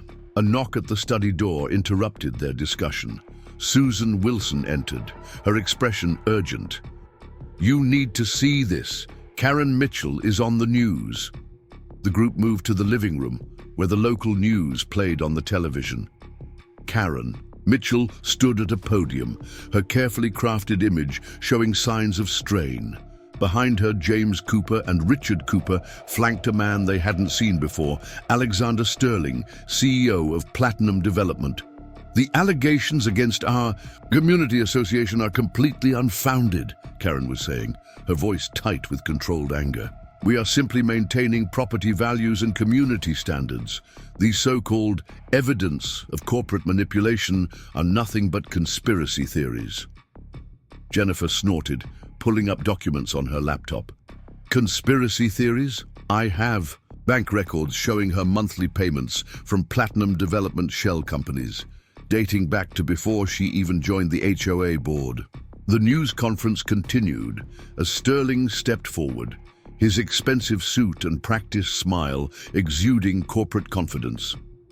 Platinum Development has a long history of improving communities through careful planning and development. These accusations of improper behavior are baseless and potentially libelous. Libelous? Maria's brother Miguel had arrived with more planning documents, like submitting development plans for property you don't own, or advertising homes you have. No right to build? Mark's phone buzzed with messages from family members still staying at his house. They were watching the news conference too, and their anger was evident in the flood of texts. Emma called next. "The corporate security teams are back," she reported. "3 SUVs parked at the end of our street. They're filming everyone who enters or leaves the neighborhood." "They're scared," Bob observed, watching Sterling's performance on television. "This publicity is threatening their entire operation. Look at their body language. They're defensive, reactive." Jennifer's laptop pinged with new information. "Oh, this is interesting. Sterling's investment group has called an emergency meeting. Their stock price dropped 12% after yesterday's news coverage." The news conference took an unexpected turn as reporters began asking pointed questions about Platinum's development history. Sterling's composure cracked slightly when confronted with specific examples of HOA manipulation in other communities. "These are private business matters," he snapped, departing from his prepared remarks. "Our development strategies are proprietary and confidential." "Proprietary?" Mark scoffed. "You mean illegal? They've been running the same scam in multiple states, using HOAs as weapons against homeowners." Maria's phone lit up with messages from her contacts in county government. "The Planning Commission is opening an investigation into their permit applications. Apparently, they've been submitting documents with forged homeowner signatures." Bob began organizing the evidence into distinct categories: financial fraud, permit violations, HOA manipulation, harassment documentation. The case against Platinum. Development was growing stronger by the hour. Outside, more news vans arrived in the neighborhood. The previous day's community gathering had sparked national interest in the story. Corporate developers using HOA regulations to force out homeowners was striking a chord across the country. Sterling's news conference ended abruptly when a reporter asked about specific payments to HOA board members. The corporate team retreated to their vehicles, but the damage was done. Their attempts at damage control had only raised more questions. Jennifer's monitoring of corporate communications revealed growing panic. "Their investors are demanding answers. The development timeline is completely derailed. They're trying to distance themselves from Karen and the Coopers." Back at Mark's house, the family reunion continued, now thoroughly intertwined with the community's resistance. Relatives who had come for a celebration found themselves part of a movement. Uncle Steve's security expertise helped neighbors protect themselves from corporate surveillance. Cousin Mike's real estate knowledge exposed the true nature of Platinum's development plans. Linda Reynolds organized a group of senior residents to share their stories with reporters. Decades of community history stood in stark contrast to Platinum's sterile development proposals. "They thought they could erase us," Linda told a camera crew. "Wipe away generations of memories and replace them with luxury townhouses. But they didn't count on us fighting back." The evidence mounted throughout the day. Jennifer uncovered more shell companies, each leading back to Platinum development. Maria's contacts provided documents showing similar patterns in other communities. Bob's legal network contributed examples of corporate HOA manipulation across the country. Mark's phone rang, a call from the state attorney general's office. They wanted to meet to discuss the evidence of systematic corporate fraud and homeowner harassment. As evening approached, the corporate presence in the neighborhood changed. The security teams withdrew, replaced by suited individuals taking photos of properties and making notes. "Property assessors," Mike identified them. "They're probably trying to figure out how to salvage their investment. The luxury development plan is falling apart." Karen Mitchell's Mercedes appeared briefly, but she avoided contact with residents. Through his security cameras, Mark watched her hand papers to the assessors before quickly departing. Inside the command center they'd established in Mark's garage, Jennifer tracked corporate damage control efforts. "They're trying to hide their connections to the HOA board, deleting emails, shredding documents, but we already have copies of everything." Bob received calls from other communities fighting similar battles. The story had struck a nerve, exposing a pattern of corporate development tactics that threaten neighborhoods across the country. "This is bigger than just our community now," he said, organizing conference calls with other neighborhood associations. "We're exposing a systematic attempt to use HOAs as corporate tools for forcing out residents." As night fell, the Reynolds family gathered for dinner, joined by neighbors who had become extended family through their shared struggle. The conversation moved between reunion memories and resistance strategies, personal stories and community action plans. Linda watched the interaction with satisfaction. "You know what they didn't understand," she mused. "They thought they were just buying properties, but you can't buy community. You can't buy the bonds between neighbors, the shared histories, the connections that make a neighborhood home." Mark's security system alerted them to more corporate vehicles arriving. James Cooper's SUV led a convoy of dark vehicles, their occupants concealed behind tinted windows. "Let them watch," Emma said, noting their presence. "Every move they make just adds to our evidence." Jennifer's laptop revealed urgent corporate communications. Sterling's calling another emergency meeting. The investors are threatening to pull out. Their entire development model is at risk. The revelation of truth had done what months of individual resistance couldn't. It had exposed the systematic nature of Platinum's tactics, their manipulation of HOA regulations, their strategy of using community organizations against the very residents they were meant to protect. As the evening progressed, more neighbors arrived, sharing new information and strategies. The community had transformed from isolated homeowners facing corporate pressure to a united force exposing developer tactics. Mark stood in his backyard, watching the interaction between his blood family and his community family. Platinum Development had tried to destroy their neighborhood, but they had only succeeded in making it stronger. The truth was out now, spreading beyond their community. To others facing similar battles, what had started as a defense of one family's reunion had become a movement to protect neighborhoods from corporate predators. Tomorrow would bring new challenges, legal battles, corporate retaliation, continued pressure. But they faced it together, armed with truth and united in purpose. The revelation of Platinum's true nature hadn't ended their fight, but it had changed its nature entirely. They weren't just defending their homes anymore. They were exposing a system of corporate abuse that threatened communities everywhere. And in doing so, they had discovered their greatest strength: the power of unity, truth, and unwavering resistance to those who would destroy their community for profit. A heavy fog blanketed Oakwood Estates as Mark Reynolds stepped onto his front porch, coffee in hand. The early morning silence was broken by the low hum of corporate vehicles. 3 black SUVs stationed at strategic points around his property. Through the mist, he could make out figures with cameras and notepads, documenting every movement. Emma joined him, her expression tense, as she watched another vehicle join the surveillance team. "They've been here since midnight," she whispered, taking photos, making notes. "Something's different about today." She was right.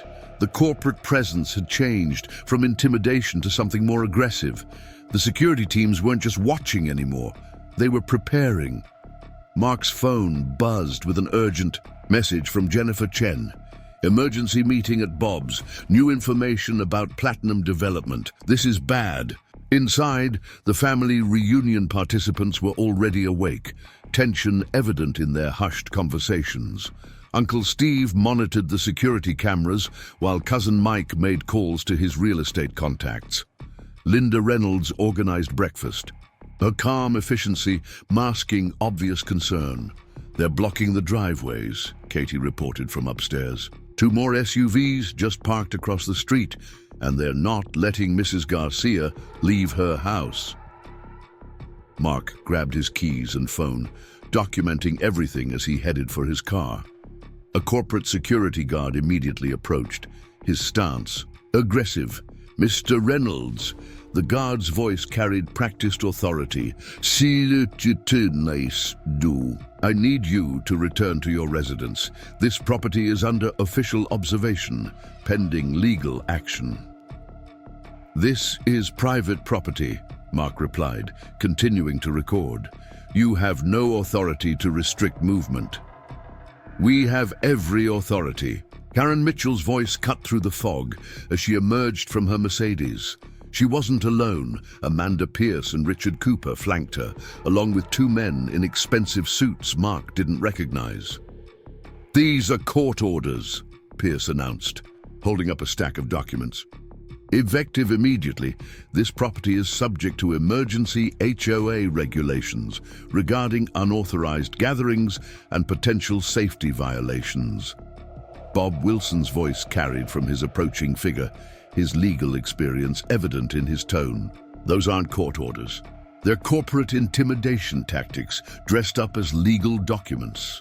The confrontation drew more neighbors outside, despite the security team's attempts to contain the situation. Jennifer Chen arrived with her laptop, already documenting the corporate presence. Maria Garcia pushed past the guards blocking her driveway, her phone live-streaming everything. "This is how they operate," Jennifer announced loudly, making sure the growing crowd could hear. "When their manipulation fails, they resort to direct force. I have documentation of identical tactics in 6 other communities." The corporate team's composure cracked slightly. One of the unknown men stepped forward, his expensive suit marking him as someone higher up the corporate ladder. "I'm Gregory Phillips, Chief Legal Officer for Platinum Development," he announced. "This property has been deemed in violation of multiple community safety regulations. We have the authority to conduct immediate inspections and enforce compliance measures." "Under what jurisdiction?" Bob challenged, examining the documents Pierce had presented. "These orders aren't signed by any judge. They're internal corporate directives masquerading as legal documents." Phillips smiled thinly. "Mr. Reynolds, your continued resistance is becoming problematic. We're prepared to offer one final opportunity to resolve this situation amicably. 10 times your property's market value, immediate relocation assistance, and all legal fees covered." The crowd of neighbors grew larger, many filming the confrontation. Linda Reynolds stepped forward, her dignity a stark contrast to the corporate aggression. "You really don't understand what you're fighting, do you?" She addressed Phillips directly. "This isn't about money. This is about community, about homes, about standing up to corporate bullies who think everything has a price tag." Mark's phone buzzed again, messages from other homeowners reporting similar corporate security teams at their properties. The operation was coordinated, targeting multiple residents simultaneously. "This is illegal detention," Maria shouted. "Still live streaming. They're preventing people from leaving their homes, restricting movement on private property." Phillips signaled to the security teams, who began moving more aggressively to contain the growing crowd. "Anyone interfering with official HOA business will face immediate legal consequences." "Official HOA business?" Jennifer's voice carried over the tension. "Like these emails showing Platinum Development's direct control over HOA activities? Or these financial records proving Karen Mitchell and Richard Cooper are paid corporate agents?" The corporate team's aggression faltered as more media vehicles arrived, drawn by Maria's live stream and neighbors' calls. Phillips consulted urgently with Pierce while Karen Mitchell retreated to her Mercedes. Mark used the distraction to address the gathered residents. "This is what they do when their usual tactics fail. They try to frighten us, to isolate us, to make us feel powerless.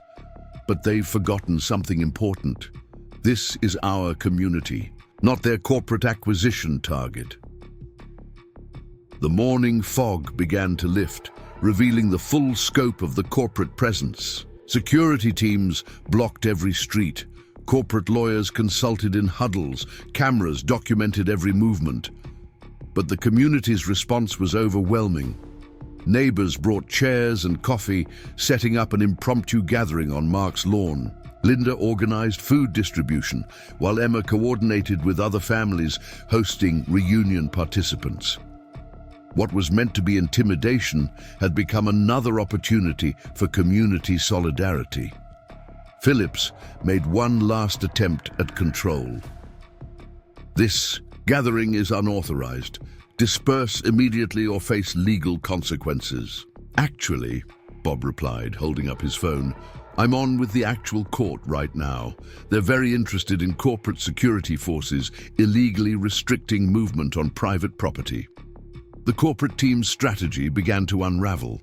The media presence grew, capturing their attempted show of force. Jennifer continued broadcasting evidence of their tactics, while Maria's live stream reached thousands of viewers.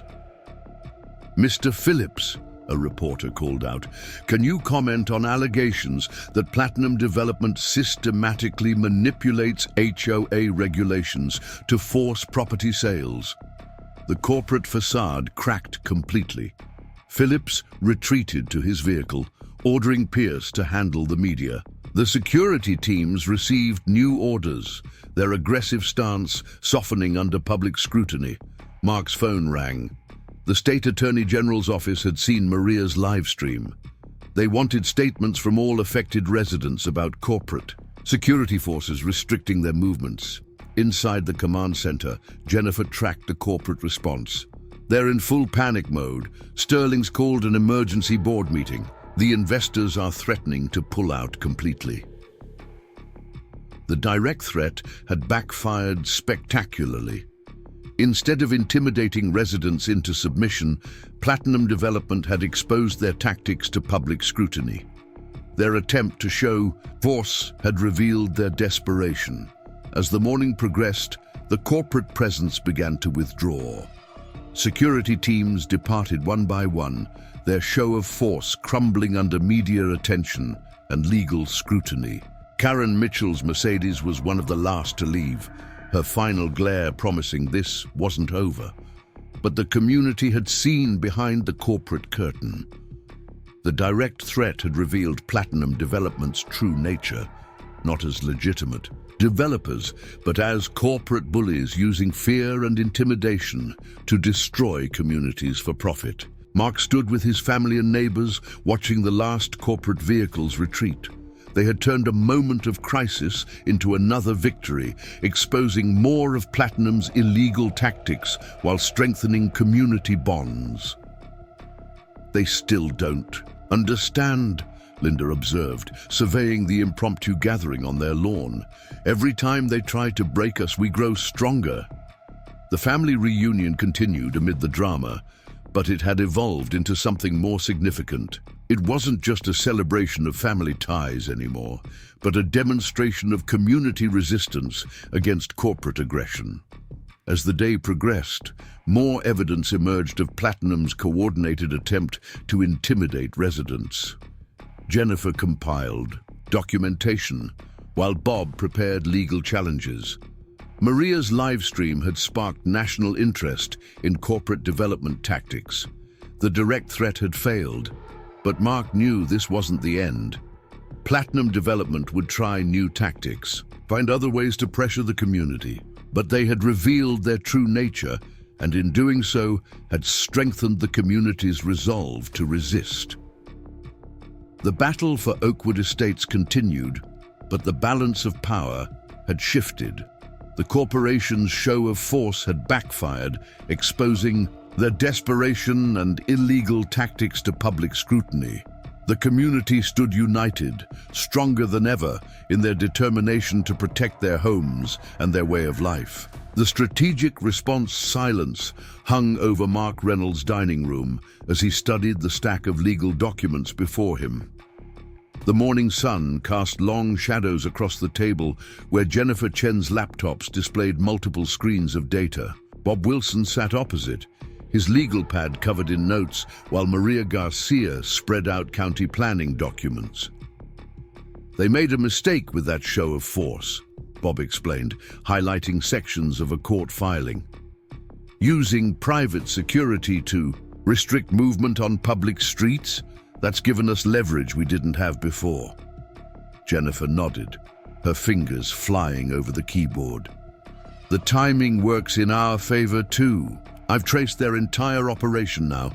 Every shell company, every manipulated HOA board, every forced sale. It's a pattern of systematic corporate fraud. Emma entered with fresh coffee, followed by Linda Reynolds carrying a tray of sandwiches. The family reunion participants had transformed into an impromptu support team, with relatives offering their various expertise to the community's resistance.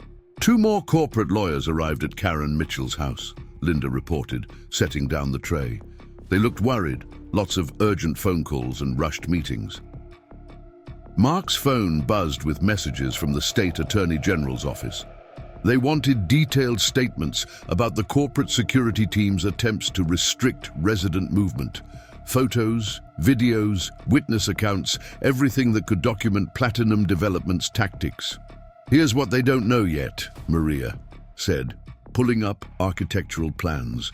My contact at the county planning office found these hidden in their latest submission.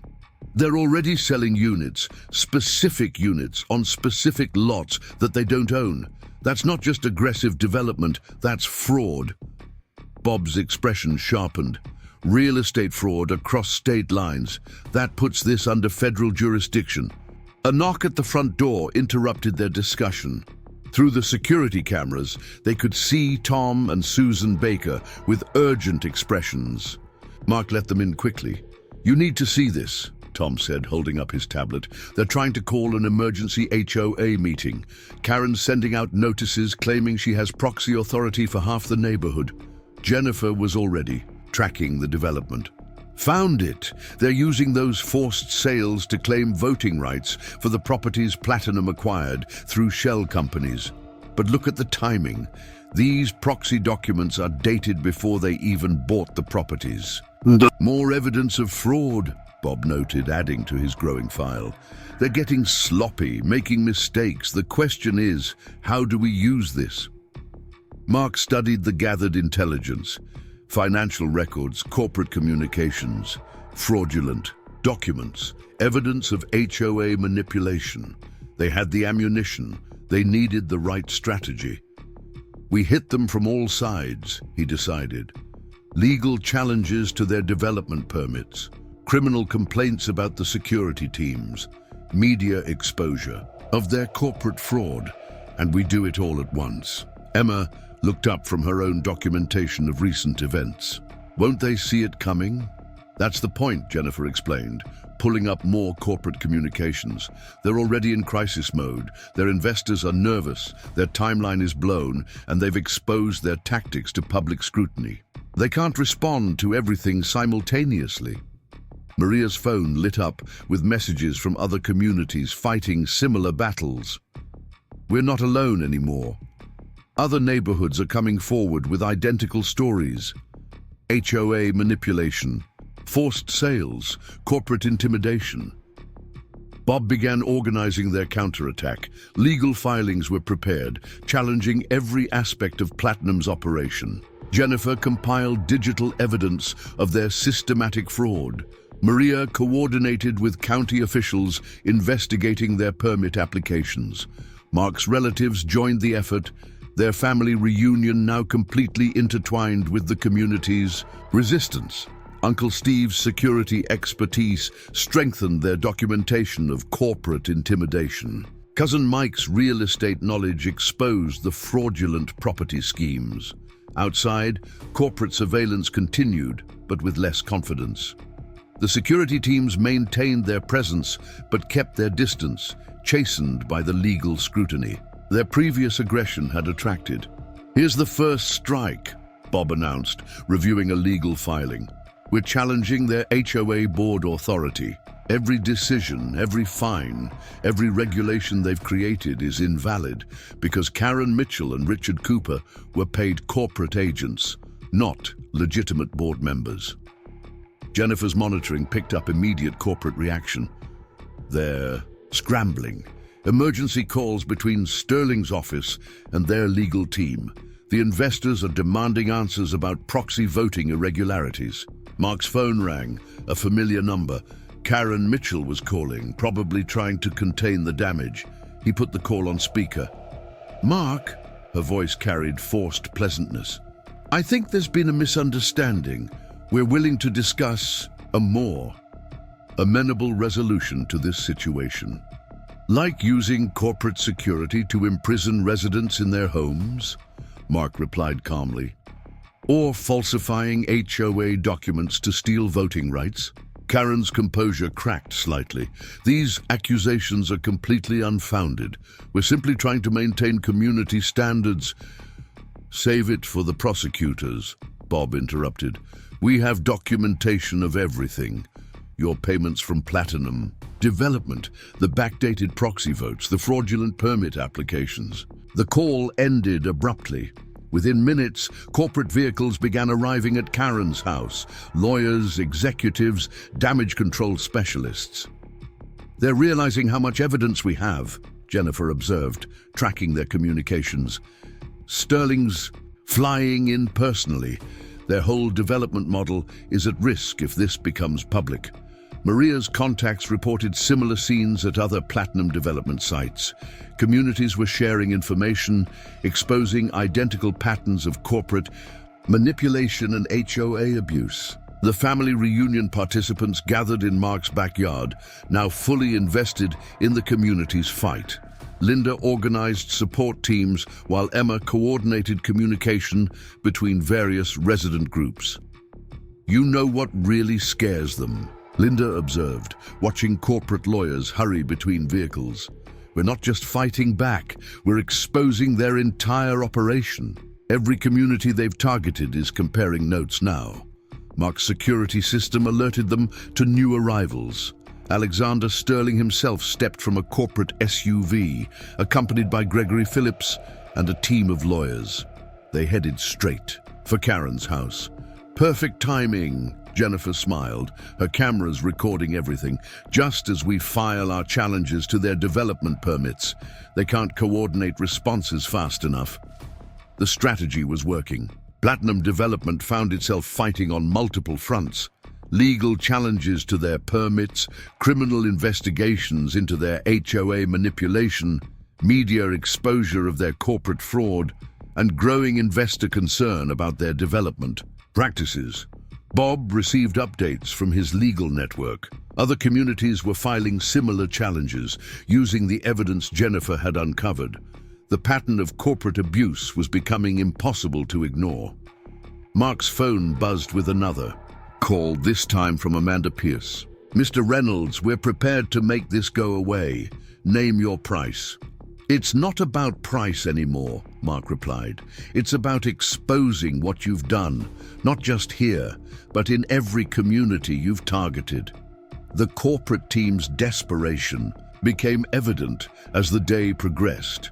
More lawyers arrived, more urgent meetings were held, more damage control was attempted, but their usual tactics of intimidation and financial pressure had lost their power.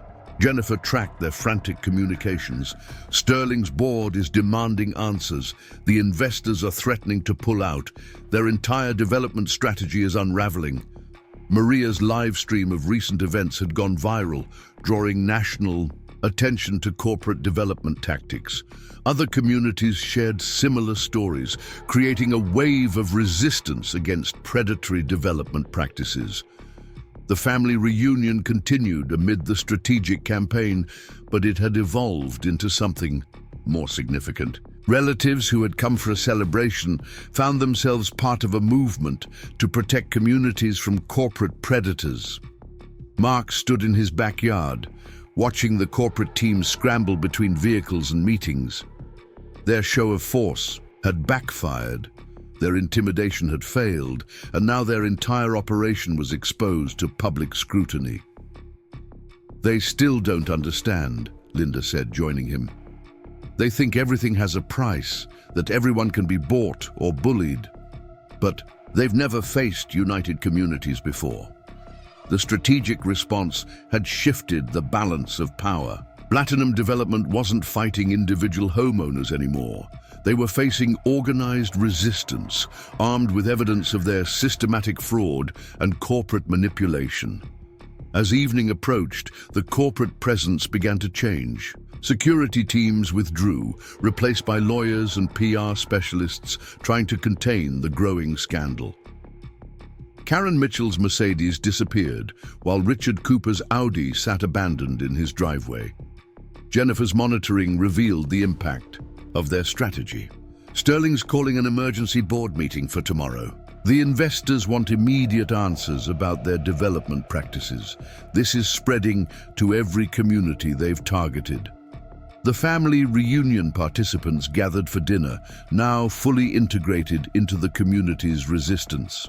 What had started as a celebration of family bonds had become a demonstration of community power against corporate greed. Tomorrow would bring new challenges, but they were ready.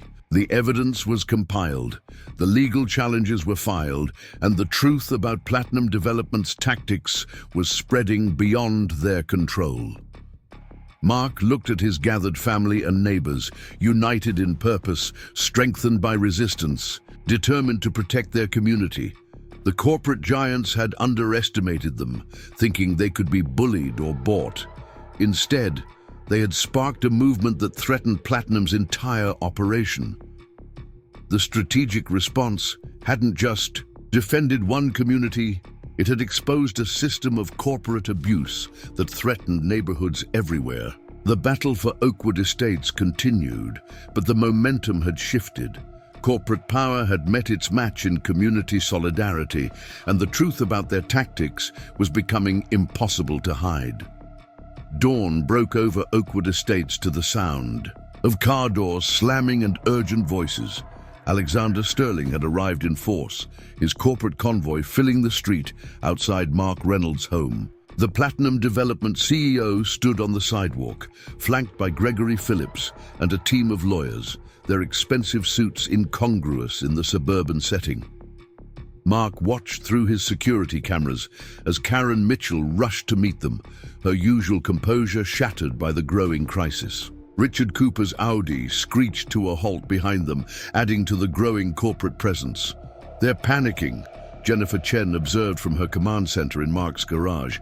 Her laptops displayed a flood of corporate communications, urgent messages, emergency meetings, desperate attempts to contain the spreading scandal.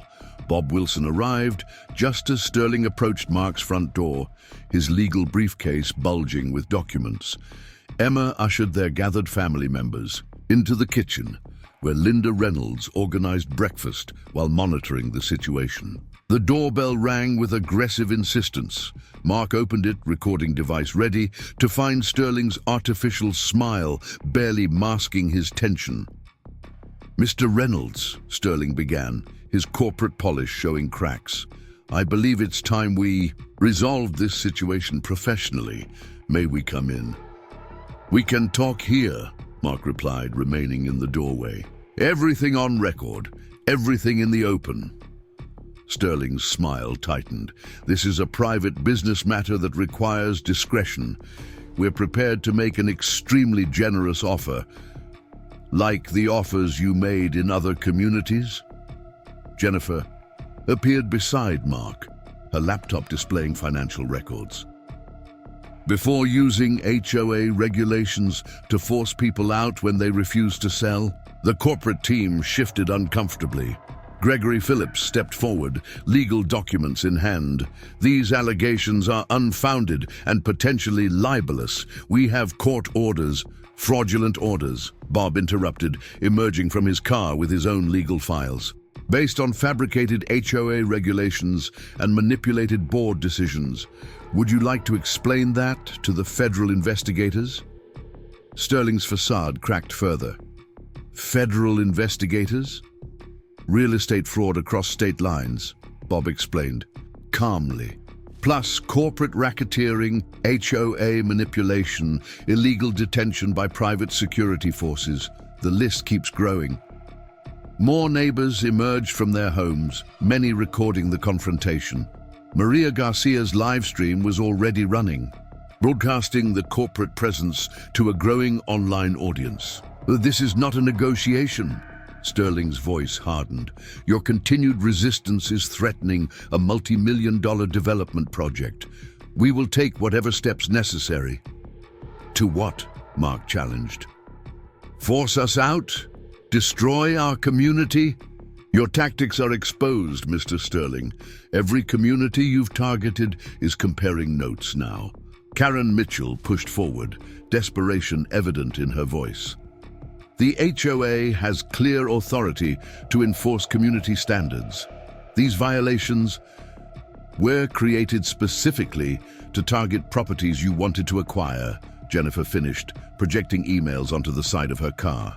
Like these communications between you and Platinum Development, planning how to use HOA regulations to force sales? The corporate team's unity began to fracture. Phillips pulled Sterling aside for urgent consultation while Karen Mitchell retreated. To her Mercedes, phone pressed to her ear. Your investors are already asking questions, Bob added, checking messages on his phone. About proxy voting irregularities, fraudulent permit applications, misrepresented property acquisitions. Sterling's composed exterior finally shattered. You have no idea what you're dealing with. We can bury you in litigation, tie you up, in courts for years, while evidence of your corporate fraud spreads, Maria called out, her live stream capturing everything. How are your other development projects looking now that communities are sharing information? Mark's relatives had gathered on the porch, presenting a united front with their neighbors. Linda Reynolds stepped forward, her dignity a stark contrast to the corporate aggression. You made a serious mistake, she told Sterling directly. You thought you could bully and buy your way through our community, but you forgot something important. Some things aren't for sale. Sterling's phone buzzed urgently. His face darkened as he read the message. Phillips, handle this, he snapped, retreating to his vehicle. Through the tinted windows, they could see him engaged in intense phone conversations. The confrontation shifted as more media arrived, drawn by Maria's live stream and neighbors' calls. The corporate team found themselves surrounded by cameras and recording devices, their attempted show of force backfiring spectacularly. Jennifer's monitoring picked up the corporate panic. Sterling's board is demanding an emergency meeting. The investors are threatening to pull all funding. Their entire development model is collapsing. Phillips made one last attempt at control. These allegations are completely false. Platinum Development has a proven record of community improvement. Through systematic fraud and HOA manipulation, Bob interjected, holding up court filings. Would you like to explain these identical patterns in 12 other communities? Or the shell companies used to hide property acquisitions? The corporate facade crumbled entirely. Sterling emerged from his vehicle, his authority evaporated. Phillips, get our legal team on this immediately. Mitchell, Cooper, damage control, now. But it was too late. The media was capturing everything, while Maria's live stream reached thousands. Jennifer continued exposing corporate documents as Bob detailed their legal violations. Mark watched the corporate team retreat, their convoy of luxury vehicles carrying away their shattered attempt at intimidation. The community remained united. On his lawn, family and neighbors standing together against corporate bullying. Linda supervised the transformation of their impromptu gathering into an organized resistance meeting. Emma coordinated with other communities fighting similar battles. The family reunion had become a symbol of defiance against corporate greed. Inside the command center, Jennifer tracked the aftermath. Sterling's calling every lawyer on their payroll. The investors are demanding audits of all their development projects. This is spreading faster than they can contain it. Bob received updates from his legal network. Other communities are filing similar challenges. The pattern of corporate abuse is becoming impossible to ignore. The confrontation had marked a turning point. Platinum Development's attempt to intimidate the community had exposed their desperation and accelerated their downfall. Mark's phone buzzed with messages from the State Attorney General's office. They wanted immediate statements about Sterling's threats and the corporate attempt at coercion.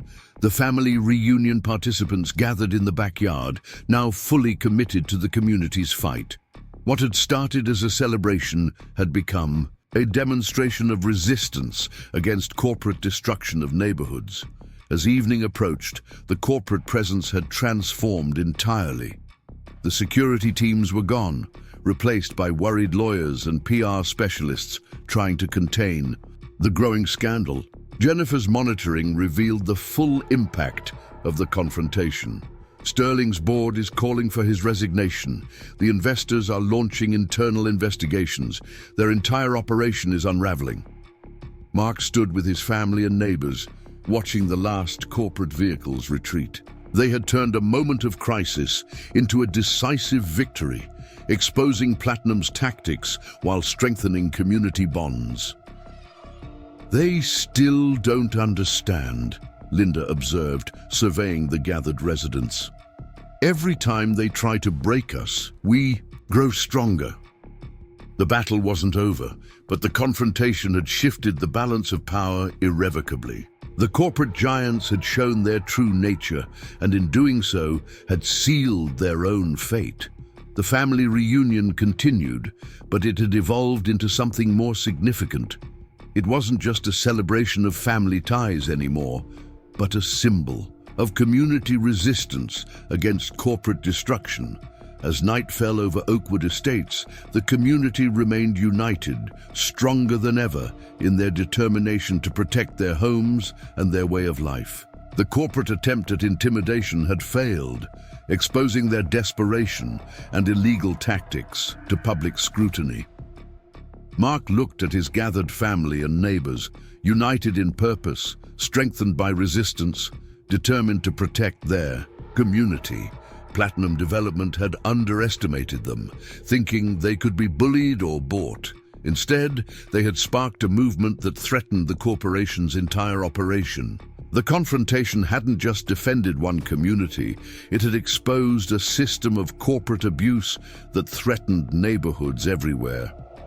Tomorrow would bring new challenges, but they faced them together, armed with truth and united in purpose. The corporate giants had shown their hand, and in doing so, had revealed their greatest weakness, the assumption that everything and everyone had a price. The battle for Oakwood Estates continued, but the momentum had shifted decisively. Corporate power had met its match in community solidarity, and the truth about their tactics was becoming impossible to hide. The morning sun cast long shadows across Oakwood Estates as Mark Reynolds stood on his front porch, coffee in hand, surveying a neighborhood transformed. Where corporate security vehicles had once prowled, children now played freely. The tension that had gripped their community had been replaced by something stronger: unity, purpose, and the quiet satisfaction of victory. Jennifer Chen's car pulled into his driveway, followed by Bob Wilson's sedan. The command center they'd established in Mark's garage during the crisis had evolved into a resource hub for other communities fighting similar battles against corporate developers. "You're going to want to see this," Jennifer called out, her laptop already open as she approached. "Sterling's resigned. Platinum Development's board is in chaos. Their entire operation is crumbling." Inside, Emma organized breakfast for their remaining family members, while Linda Reynolds clipped newspaper articles about their struggle. The family reunion that had sparked this conflict had become a symbol of community resistance, covered by national media and studied by neighborhood associations across the country. "The federal investigation is expanding," Bob announced, spreading legal documents across the dining room table. "They've uncovered identical patterns of HOA manipulation and forced sales in 27 communities. Platinum's development model is being exposed as systematic fraud." Maria Garcia arrived with fresh documents from the county planning office. "They're revoking all of Platinum's permits. Every development project is frozen pending criminal investigation. Mark's security cameras caught movement at Karen Mitchell's house, moving trucks rather than corporate vehicles. The former HOA president who had tried to destroy their community was leaving, her role in Platinum's scheme now fully exposed. She's not the only one, Jennifer noted, checking her monitoring systems. Richard Cooper disappeared last night. Most of Platinum's local management team is jumping ship before the indictments come down. The gathered family members watched the activity with satisfaction. What had started as a simple reunion had exposed corporate corruption and united a community in resistance. Remember when they thought they could intimidate us with fines? Linda smiled, serving coffee to the group. $10,000 for hosting family on our own property. Bob's phone buzzed with updates from his legal network. The state attorney general is invalidating all HOA fines linked to Platinum development. Every property owner they targeted will be compensated.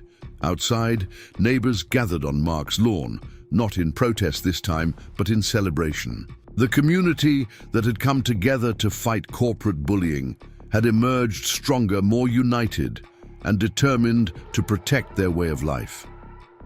We've received inquiries from 50 other neighborhoods, Jennifer reported, scrolling through messages. They're all fighting similar battles against corporate developers, using HOA regulations as weapons. Mark watched as moving trucks carried away the last traces of Karen Mitchell's presence. The woman who had tried to force them from their homes was leaving instead, her corporate backers exposed and her authority destroyed. Emma joined him on the porch, wrapping her arms around his waist. Remember when we thought the biggest challenge would be finding enough chairs for the reunion?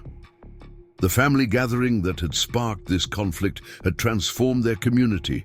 Relatives who had come for a celebration had stayed to fight corporate greed, forming bonds that went beyond blood relations. Linda organized the newspaper clippings chronologically, from the first confrontation over the reunion to the final exposure of Platinum's systematic fraud.